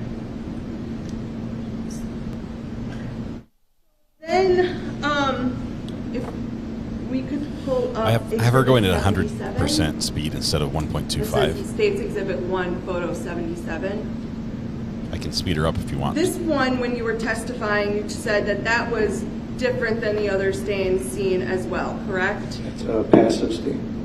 And passive, as you've explained many times, is just something falling from a bloody source. Correct, for gravity. So, well, I think there's always gravity, right? So the main thing is that it's a bloody, something that has blood already on it, right? Correct. And so it could be from an item, like if there was a bloody bag, right? It could be from anything. It could also be if someone had been cut, could have dropped from that way as well. It's the only drop in that area, though, so I would imagine that it came from, if somebody was cut, that you'd have multiple drops in that area. So you'd agree, though, that there were no other stains on the kitchen floor other than this one, correct? Correct. And that even on the floor, the carpet, as much as you could see, there weren't any other passive drop stains, correct? In that direct area. There was not. There was, I believe, a couple of possible ones in front of that table, that little gray table. Sure, but you'd agree this is behind the gray table in the kitchen. Correct. So I'm saying in that immediate area right there before the kitchen, there were not any other passive drop stains that you had observed. That is correct. Okay. And so, did you swab this? I didn't take swabs. Okay. And you don't know if anyone else had swabbed that particular location? I do not know. And one of the things, too, the state had asked you a little bit on passive drop stains. The size of the stain is indicative of how far away the source of that blood was from where you can see the stain, correct? Yes. And so you said you wouldn't be able to make that determination without doing without doing it in an experiment. Correct. So how many experiments did you do in this case to determine in the areas where you had passive drops, how far the item or individual would have to have been from the location that that drop was seen? Again, I did not attend that school until after this, so I did not do any experimentations. And there were no experimentations at all as it relates to the blood evidence in this case, correct? That's correct. And there are things that are available, such as reconstruction experiments? Yes. There's also experiments that you could do to determine potential weapons, correct? Yes. So an experiment you could have done was to determine what kind of weapon was done here, used in this situation, but that wasn't done, correct? I can say that there has not been any blood reconstruction on my department in the 20 years that I've worked there. And you don't have a murder weapon, correct? To be able to determine what caused the stains necessarily. Correct. On direct examination, you were asked about a latex glove that was found in the bathroom. Yes. And did you swab, or do you know if that was swabbed or sent to the crime lab? I do not. Did you take it into evidence? I collected for evidence, yes. Okay, did you see blood on that glove? I did not. And so we see all this blood in here. Even if someone was wearing gloves, based on the blood stains that we can see, it's highly probable, in your opinion, that there would have been blood on the gloves of the assailant. Objection. Seems like it would be speculative. The amount of blood that you see here, is it likely, or is it possible, that some of this blood would have wound up on the individuals who were inside of that apartment? Yes. And in your experience, if there's gloves, if you wear gloves, and there's blood on a glove, if you're touching surfaces, there could be transfer stains, correct? Objection. The evidence is that this glove had no detectable blood on it, so it's hypothetical of a fact, not an evidence in this case. My understanding is the state's offering Mr. Van Wee as an expert, so I can give him a hypothetical question. If it's relevant. Correct. And if the state's going to continue a theory that the assailant in this case was wearing gloves, I think that would be relevant. They've opened that door. Yep. Go ahead. Thank you. You can answer the question if you remember. If somebody had blood on their glove hand and were touched the surface, there would be transfer stains from their blood. And you didn't see any transfer stains from what appeared to be a hand or anything in this particular case? Correct.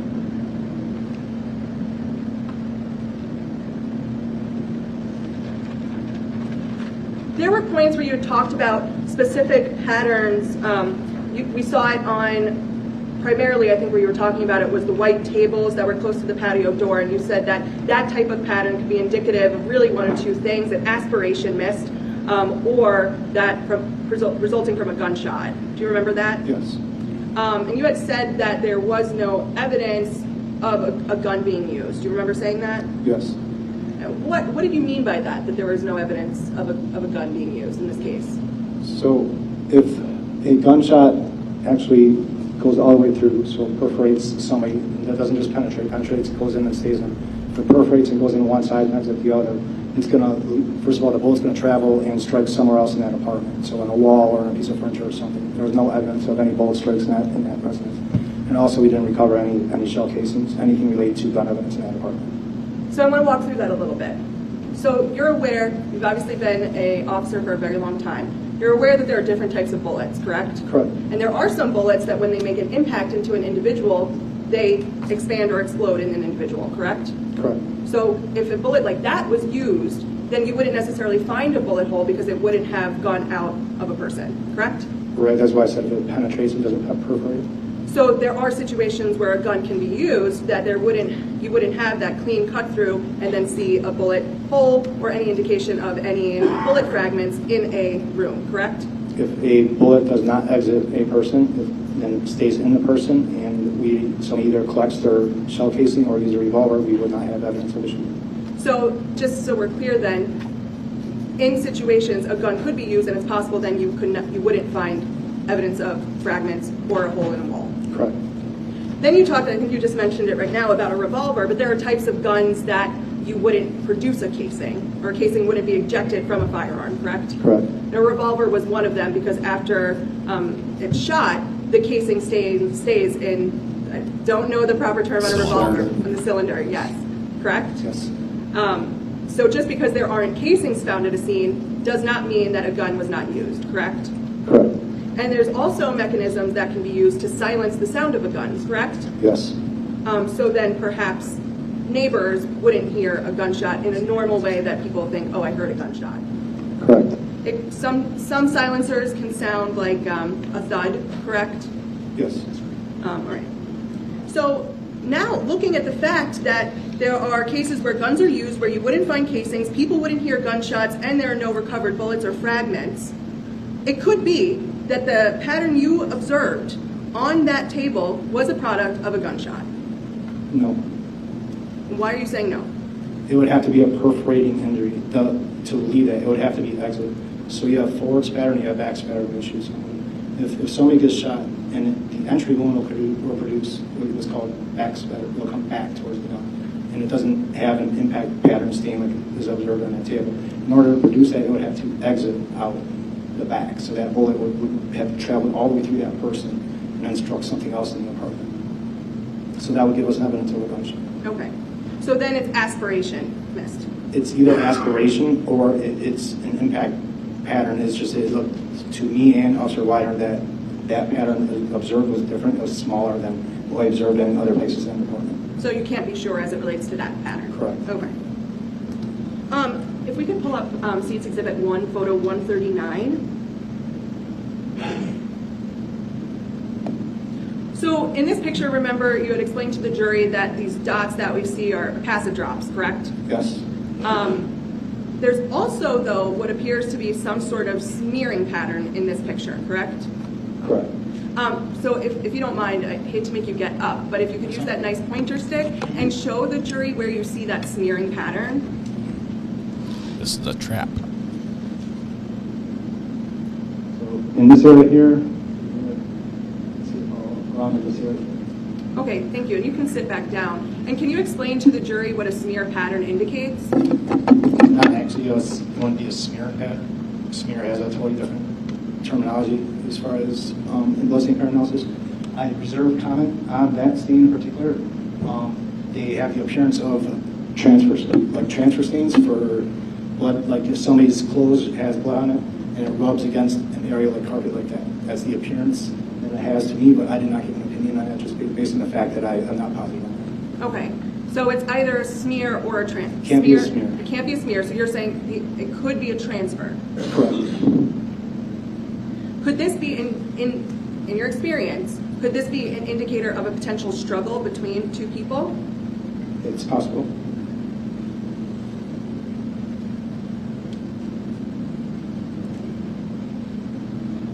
If we could pull up State's Exhibit 1, photo 145. The void, you remember testifying about that? Yes. Okay, and so there's in that pool of blood, you observed the blood yourself. Yes, I did. And was it still wet? There was areas of dampness. Okay, so it wasn't completely dry. Correct. And so in this area where we can see the line, and on the left, so the left of the square, or the rectangle, the void that we see, you see that there's this blood that goes into the void, correct? Correct. So can you explain that, how that would have happened?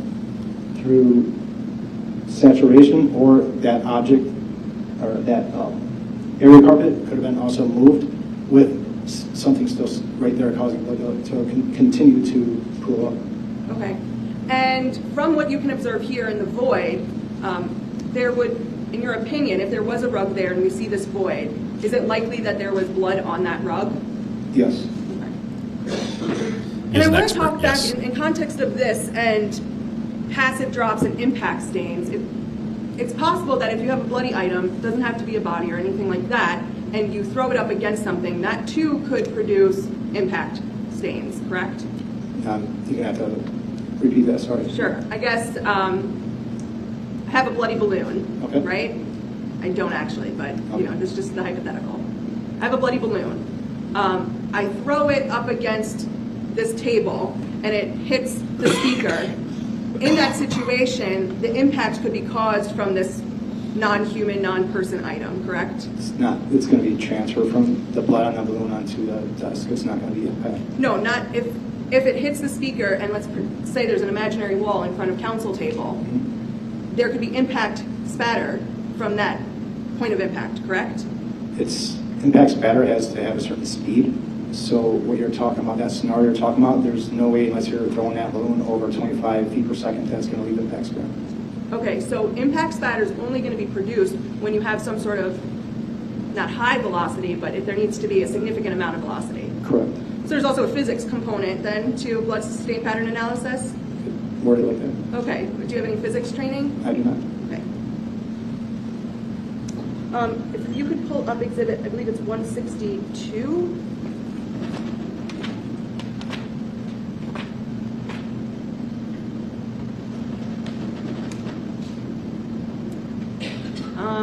This is, it's really small, hard to see, but the cast-off pattern on the ceiling. Yes.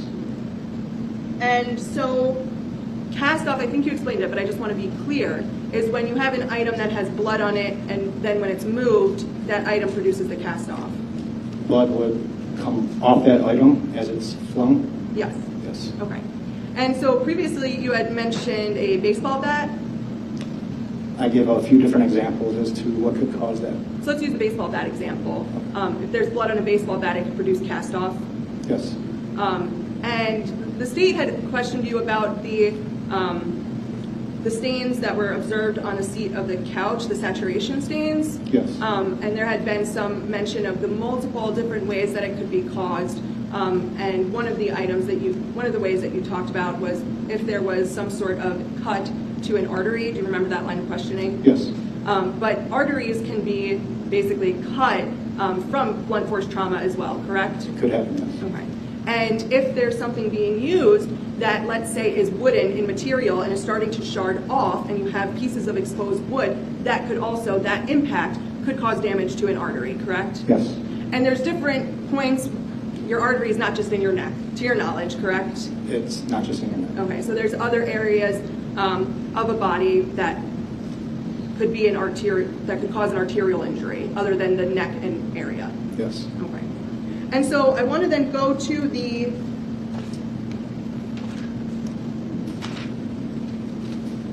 if we could get the motive is 71. jealousy, apparently, is what the state said. He's jealous of her moving on. So this was the piece of wood that you had found that had blood and a potential hair or fiber on it, correct? It looks like there's a couple of them. It looks like. Okay. You said there's a couple of pieces of wood? Correct. There was some wood on the couch too, correct? Correct. So based on that, based on this presence of wood, the presence of wood that's been saturated with an amount of blood, did you come to any opinion on those findings? The opinion would be assumed by anyone that if we have little wood splinters and we have impacts there on walls, that somebody was hit with a wooden object. Okay.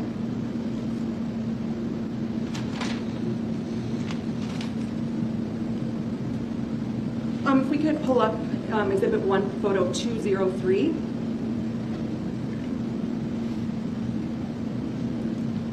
You had testified that there was what appeared to be impact stains near the air conditioning unit and on the vertical blinds, correct? Yes. And you didn't swab those because you weren't swabbing, correct? Correct. Are you aware of any officers who swabbed those areas? I do not know if Officer Weiner swabbed that area or not. Okay.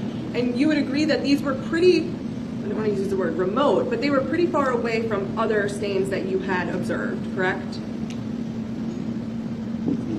At just about every wall, in the living room. Like, so that's the north wall. The east wall right next to it had impact fire stains, and then you have the door over there. So, it's not far off from other areas that had impact fire stains. But the table that was right there, the white tables, those could have been possibly moved, correct?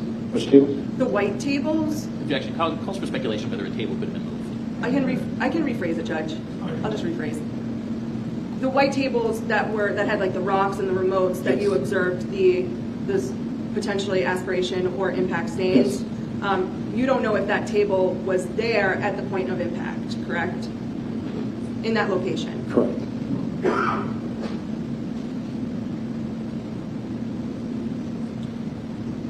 And if we could have Exhibit 1, Photo 218.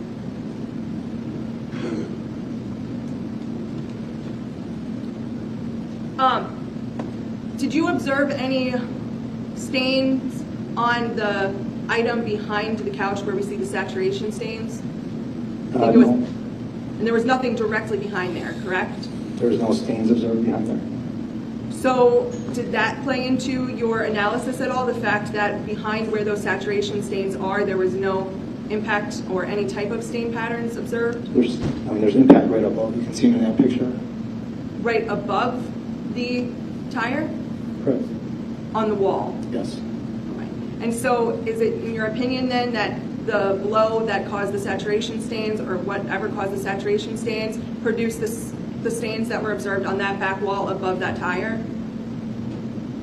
Can you ask that one more time? I missed that one. The blow, what you observed there, the stains on the couch and the stains on the wall, is that indicative of one event? No. Okay, so there could have been more events in that area. Correct. Okay, thank you.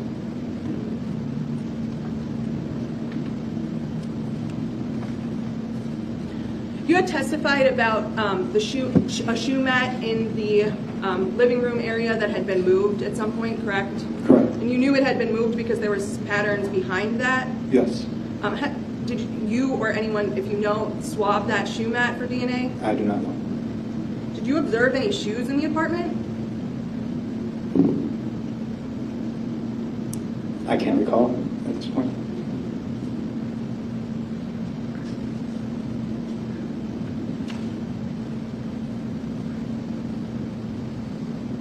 Do you remember reviewing a video of the crime scene that officers had made? Yes. And do you remember from that video, and that was a video that was taken, to your knowledge, immediately when officers arrived, correct? It was one of the first things we did after we conducted an initial walkthrough. But you didn't change anything or touch anything after that initial walkthrough, before you took the video? Correct. Because you wanted to take the video to preserve the scene as it was at that time upon arrival. Correct. And you remember that the lights were turned off when that first entry was made, correct? Yes. That there were no lights on in the apartment? I do not recall there were any lights on the apartment.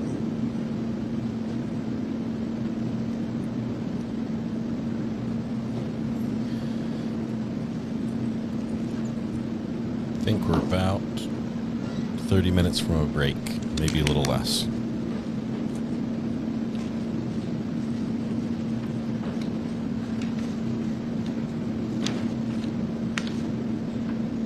I have more photos to show you, but I'll come back to them because I'll be up by the Elmo for a little while. And I think you've already seen all those photos.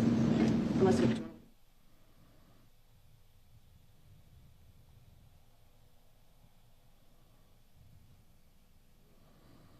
And they killed the mic for some reason, not sure why. So on May 20th, 2020, you responded to Mr. Anderson's home and you were instructed to take photos of the Dodge Caravan, correct? Correct. And you had noted that you observed a small reddish stain above the steering wheel, correct? Yes. And then on the driver's side rear panel, above where the carpet was cut out, you observed another small reddish dried substance, correct? That's correct. And then on the cloth interior roof of the driver's side rear, you also observed a small reddish dried substance, correct? Correct. And then you had gone through the rest of the property and taken photos of other items that you believed to be of evidentiary value, right? Yes. And do you remember observing a bottle of bleach in the inside back, towards the inside back door? Yes, I do.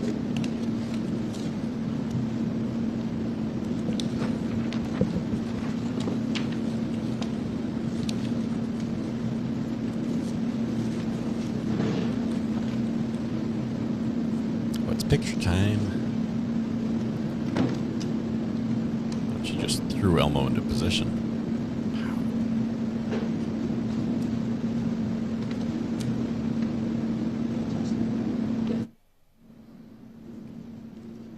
There's a whole class in law school about using an Elmo. Defense Exhibit 155. Was that the bottle of bleach you observed on Mr. Anderson's property? Yes, it is. Okay. And I'm going to show you what's been marked as Defense Exhibit 156. Was this the same bottle? Yes. Close up? Correct. Okay, and you'd agree that there's a lot of dirt and dust on top of the bottle? You can see some dirt on the bottle, yes. Okay, and it might be better, just sometimes this doesn't produce the best image. If I hand you the exhibit, on the lid of the bleach bottle, do you see dust? Yes, I do. And it seems to be undisturbed, correct? For the most part, yes. Indicative that that bottle has been there or somewhere collecting dust for some time prior to the date you took it. Well, objection for the officer to conclude what duration dust constitutes, including some time, seems a little speculative. I can rephrase. In your day-to-day experience as a human being, this amount of dust wouldn't be from 2 days, correct? Can't. Same objection. Same objection. Well, it is. I think it would not qualify as an expert opinion. Right. Any more than I would have guessed that it was 100 years to get that crime up there on Abraham Lincoln's words. He's giving an estimate that every one of you is just as capable of giving. But of course, whether there's grime on the bottle, you can put that on the shelf for 100 years under the right circumstances. It would be pristine and under certain humidity conditions and wind and dust, it could get quite grimy. So I'll let him answer, but your personal experience is probably as informative as. But he actually saw it. Go ahead. You can answer. Okay. There's dust on top of that bottle. I don't know where that bottle's been or if it's been in an environment where dust was moved around and went on top. I can't attest to the amount of time it took for that dust because I don't know what environments it's been in. remember if this bottle was full, empty? Do you remember any of that? I remember there's fluid in it. I don't remember if it was full. Okay.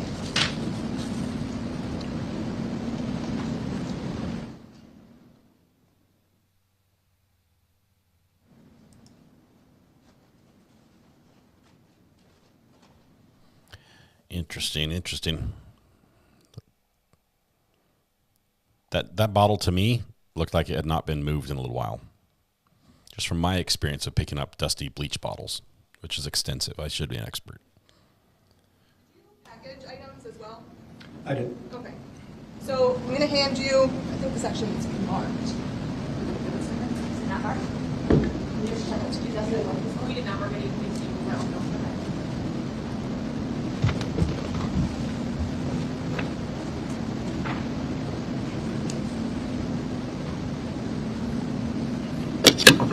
Ooh, big box, ASMR time. It's been marked as Defense Exhibit 233. If you could just inform the jury what's in that box. You've got mail. This is the Clorox Beach bottle. Okay, and that you collected that we just saw in Defense Exhibits 156 and 155? Correct. If you could please open that? Sure. Can you do it, or we can see it, so we know you're not like swapping it out with the bleach bottle you have in your pocket or something?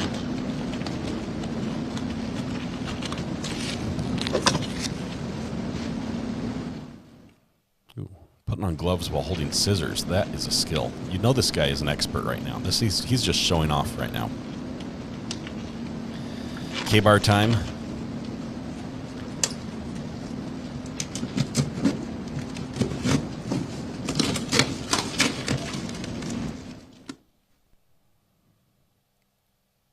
Why would they kill the ASMR?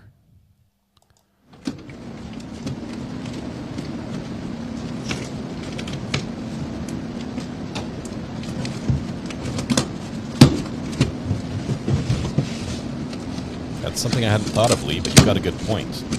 Not sure if that's their strongest defense, though.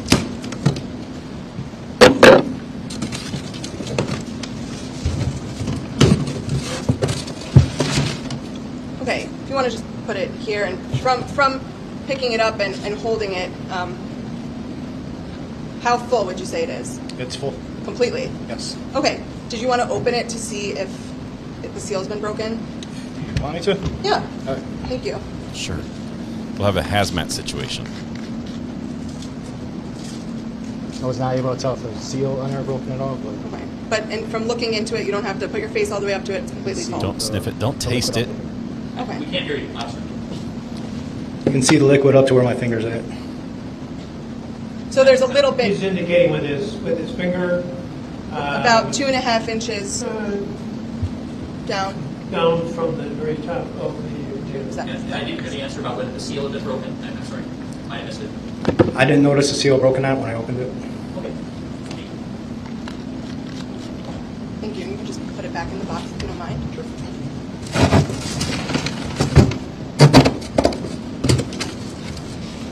Just keep it there.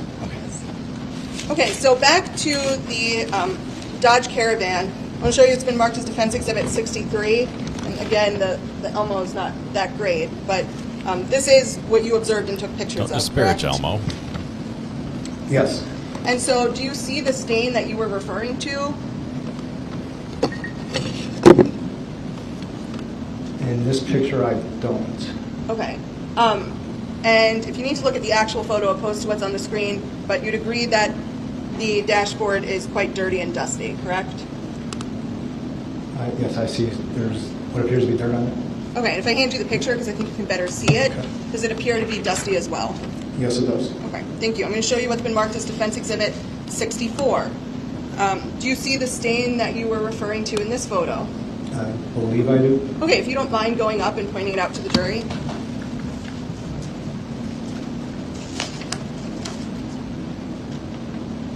Okay. And this picture, too, also shows the dust and other items on the dashboard, correct? Correct. I'm going to pull up what's been marked as Defense Exhibit 135. This was a trailer camper that was on Mr. Anderson's residence property, correct? Yes. And that was searched? Not by me, but I'm sure it was searched. You took photos of it though, right? Correct. How many of you guys want When you to took go photos camping of it, in that thing? you didn't this find weekend? anything of evidentiary value in that camper, correct? Correct. Showing what's been marked as Defense Exhibit 136. This was the dumpster and other items, correct? Yes. And you didn't, when you were taking photos, you did not find anything of evidentiary value, correct? The dumpster says recycling My only. recollection, nothing was pointed out to me.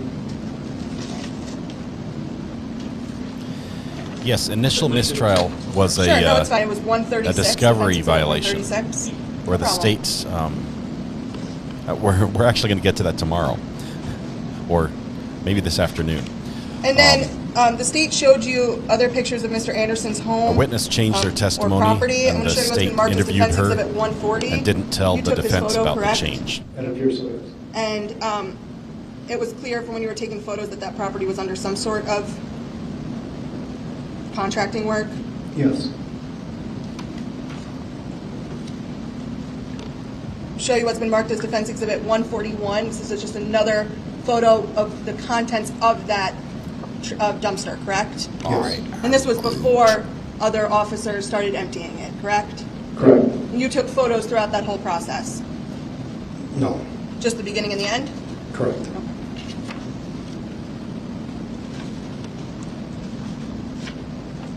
Showing you what's been marked as Defense Exhibit 143. This was an area that also had remnants of some sort of reconstruction project, correct? Yes. You didn't locate any items of evidentiary value when you were taking photos of this area, correct? I didn't do the searching, I was just doing the photographing. You weren't asked to photograph anything specific in this area. Correct. I'm going to show you what's been marked as Defense Exhibit 144. This was also on Mr. Anderson's property, correct? Yes. And you were instructed to take photos of it, right? Correct. But you weren't told to take any items of specific, photos of any specific items. Correct. Is that the chainsaw shed? State had also shown you some pictures of the Audi, showing you what's been marked as Defense Exhibit 157. She said you it took right. this photo of the Audi. Yes, I did. When you were taking photos of the Audi, did you observe anything of evidentiary value? No, I did not. No bizarre stains? No. No bizarre stains. Sorry, Madam Reporter. Bizarre? Yeah. As opposed to a Normal stain. normal stain. Normal stains would be like didn't fast observe food. Bizarre any stains would be like Human remains in that car, correct? Correct. And you didn't observe any Jell-O. I don't know. weapons in that car, correct? No weapons. Showing what's been marked as Defense Exhibit 158, just another angle of the Golden Audi, Mare. correct? Yes, we're going to follow Again, that a little bit. nothing We'll of do some evidentiary value updates. that you saw. I did not see anything of evidentiary value. Thanks for Another finding angle, us. 159, correct? Yes. Defense Exhibit 160, this is the content of the trunk in the Audi. Yes, it is. Again, you did not observe anything of evidentiary value, correct? Correct. Defense Exhibit 161, back passenger side of the Audi, correct? Yes. You did not observe anything of evidentiary value. Correct. Defense Exhibit 162, the complete back seat of the Audi, nothing of evidentiary value, correct? Correct.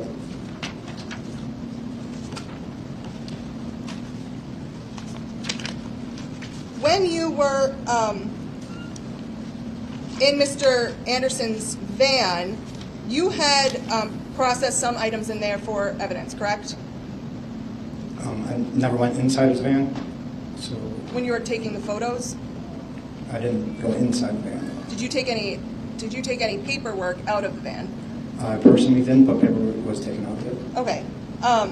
And you remember that was in evidence in the property was labeled as miscellaneous paperwork?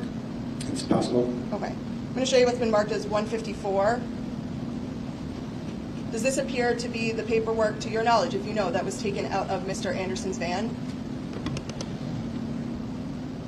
Are we talking about originally from the scene, or are we talking about when I had to go back into the glove box, into the underneath seat? You have to tell me. Okay. Because I was sent back to where this car is in evidence. We took stuff out at the scene in Mequon, and then I got sent back there in, I think, July or sometime later on to go obtain evidence from underneath the driver's seat drawer. I think that was at your request. So. This would have been from the first time. Okay. So from the first time around, that is paperwork that was handed to me. this paperwork is handed to you? Correct. Okay. And that was Defense Exhibit 154. When you were at Mr. Gutierrez, actually strike that before I go there, you had observed did you observe the fire pit that was excavated at the tree farm? Yes. I'm going to show you what's been marked as This is a Defense huge Exhibit fire 70. pit. Check this thing out. Can you describe what this is for the jury? That is a large fire pit that's located in the tree farm in Random Lake. Okay, and this red tape, can you explain to them why that's there? The Department of Justice set up sectors through that entire fire pit so that you could label each sector with like a corresponding letter and number, so that when stuff is taken out of that area, you can say it came out of from A or B or C or Section C, D or so on. So you'd agree this is a very methodical process? Yes. And I'm going to zoom in here. The document scanner, Elmo, is up there. So she's up there working with the Elmo. Can you explain to the It jury happens what to those be green next to the buckets are witness. for? The green buckets were collecting the contents from the fire pit. So each green bucket was labeled with a corresponding sector that the contents came out of. And to your knowledge, they took all of the contents out of this burn pit? If you don't know, that's fine. Yeah, it's not that I don't know. They took everything up down to where you're seeing it right now. Okay. So Show you what's been marked as Defense Exhibit 71. You'd agree that this is just another angle of that burn pit process? correct. And Defense Exhibit 72, another photo of the burn pit at the tree farm with the buckets? Yes. And Defense Exhibit 74. This is before or after, if you know, that the grid system was put up? That's after.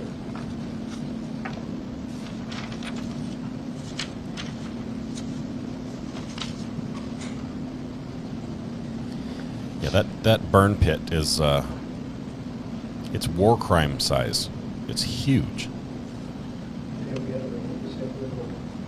We'll take a 10 to 15 minute break. Okay. Mr. Rugg, want the case during the break? This is our lunch break.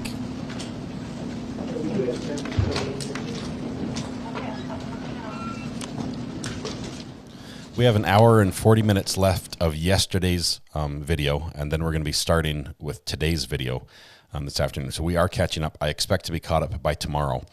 So we'll be caught up to live. There's some more spicy stuff that we're going to see this afternoon as we start tomorrow's or today's live stream, and then it will be less confusing once we're all caught up. Let me just make sure time-wise where we're at.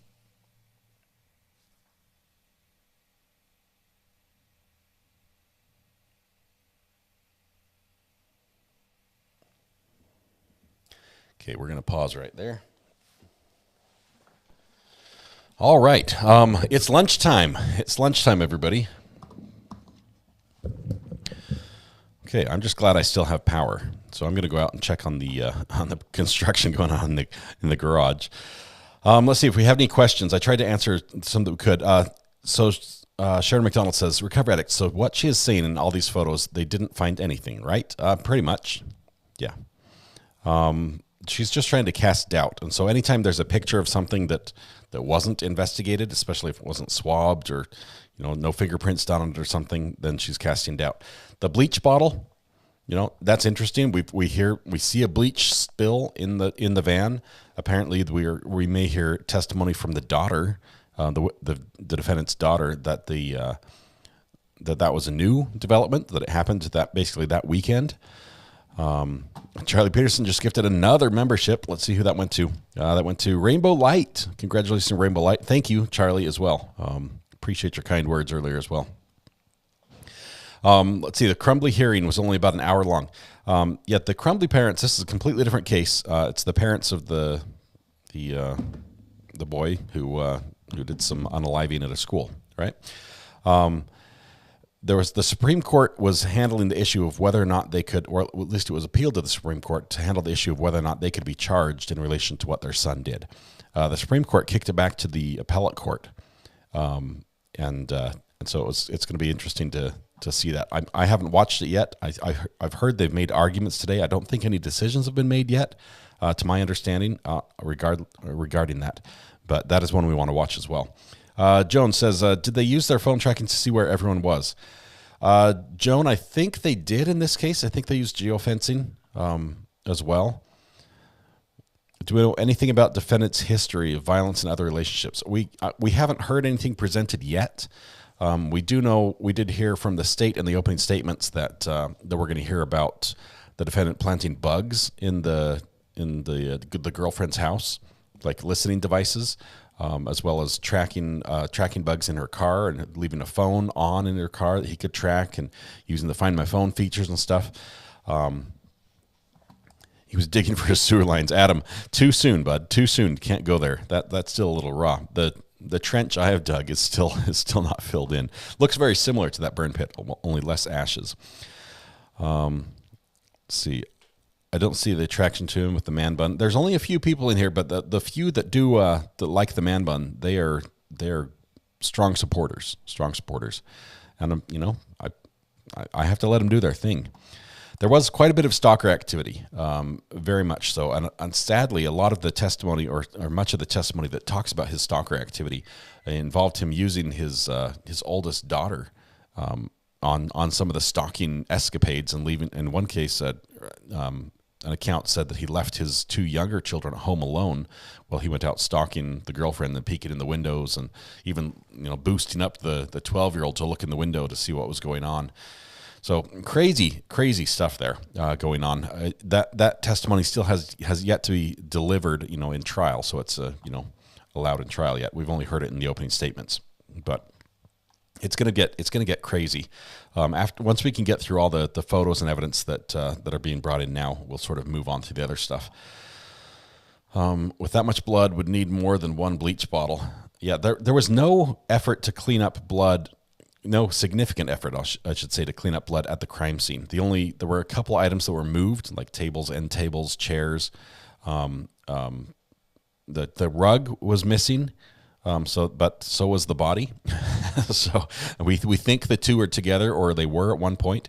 Also, there was the rug, the doormat just inside the door that was moved and put out of place. And there was no blood underneath where it was. So there's a few things that were moved, but generally the crime scene was basically just as it occurred, minus the body. Lots of blood, though. Enough blood that they can assume that he's dead. No judge ruling yet on Crumbly, just legal arguments. Let's see. Rainbow Light, you look good in green. Congratulations. You sure do. Love to see that. Appreciate your support. And thank you very much, Charlie, for that.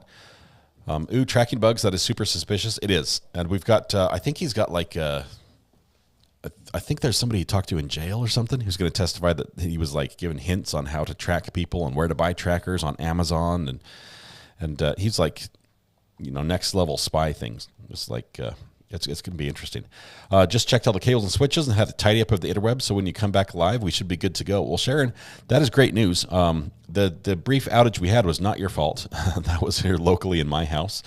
Thank you for your what is it called when you do your duty really well? The admirable way in which you conducted yourself as owner of the internet here this morning. See, man buns are for children, says Andy.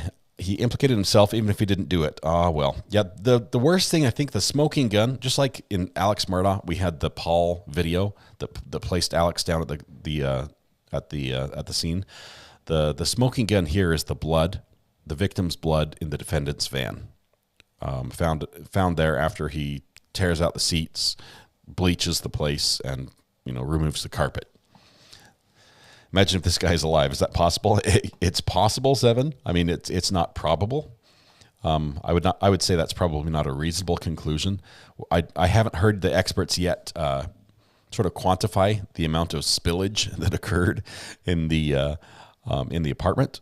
But it's from the pictures I've seen, it seems quite difficult to imagine somebody went through that and survived, because all the blood that was tested was the victims. Let's see. The bugs me and tracking bugs. I do have a bug I can show actually built when I was over in England. There was a time I was interested in bugs as well. This is a little FM radio transmitter bug that I can tune to a frequency, and it broadcasts for about 5 miles. I believe if I were to plug it in the U.S., it may just be a felony.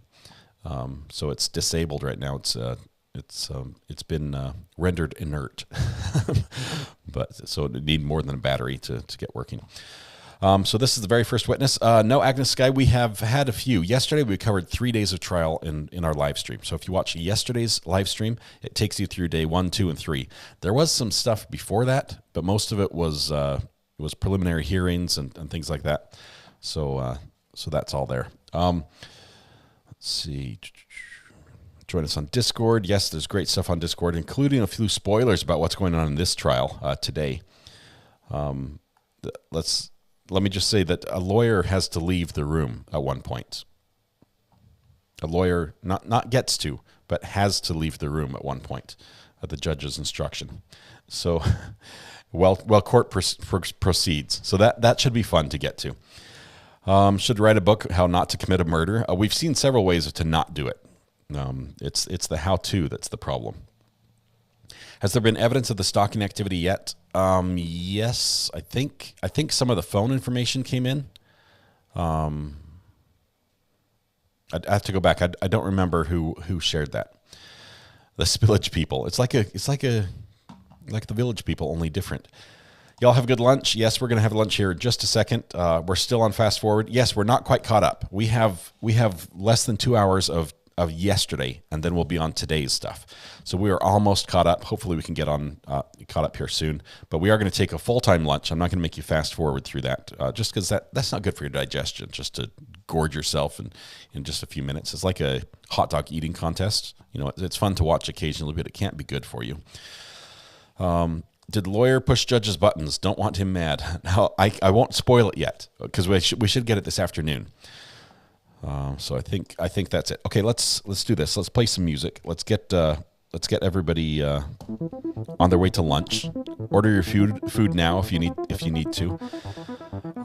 Yes, and use a mug. Use a mug. I'm using the red mug today. I've got the True Crime Addict mug. It's our only official mug on the channel right now. We might have another one here coming soon, but you can get the mug here at that link. And it comes in 5 beautiful colors, and it's 15.5 ounces, so it'll definitely quench your thirst. Yes, we had to talk about shaking our booty yesterday.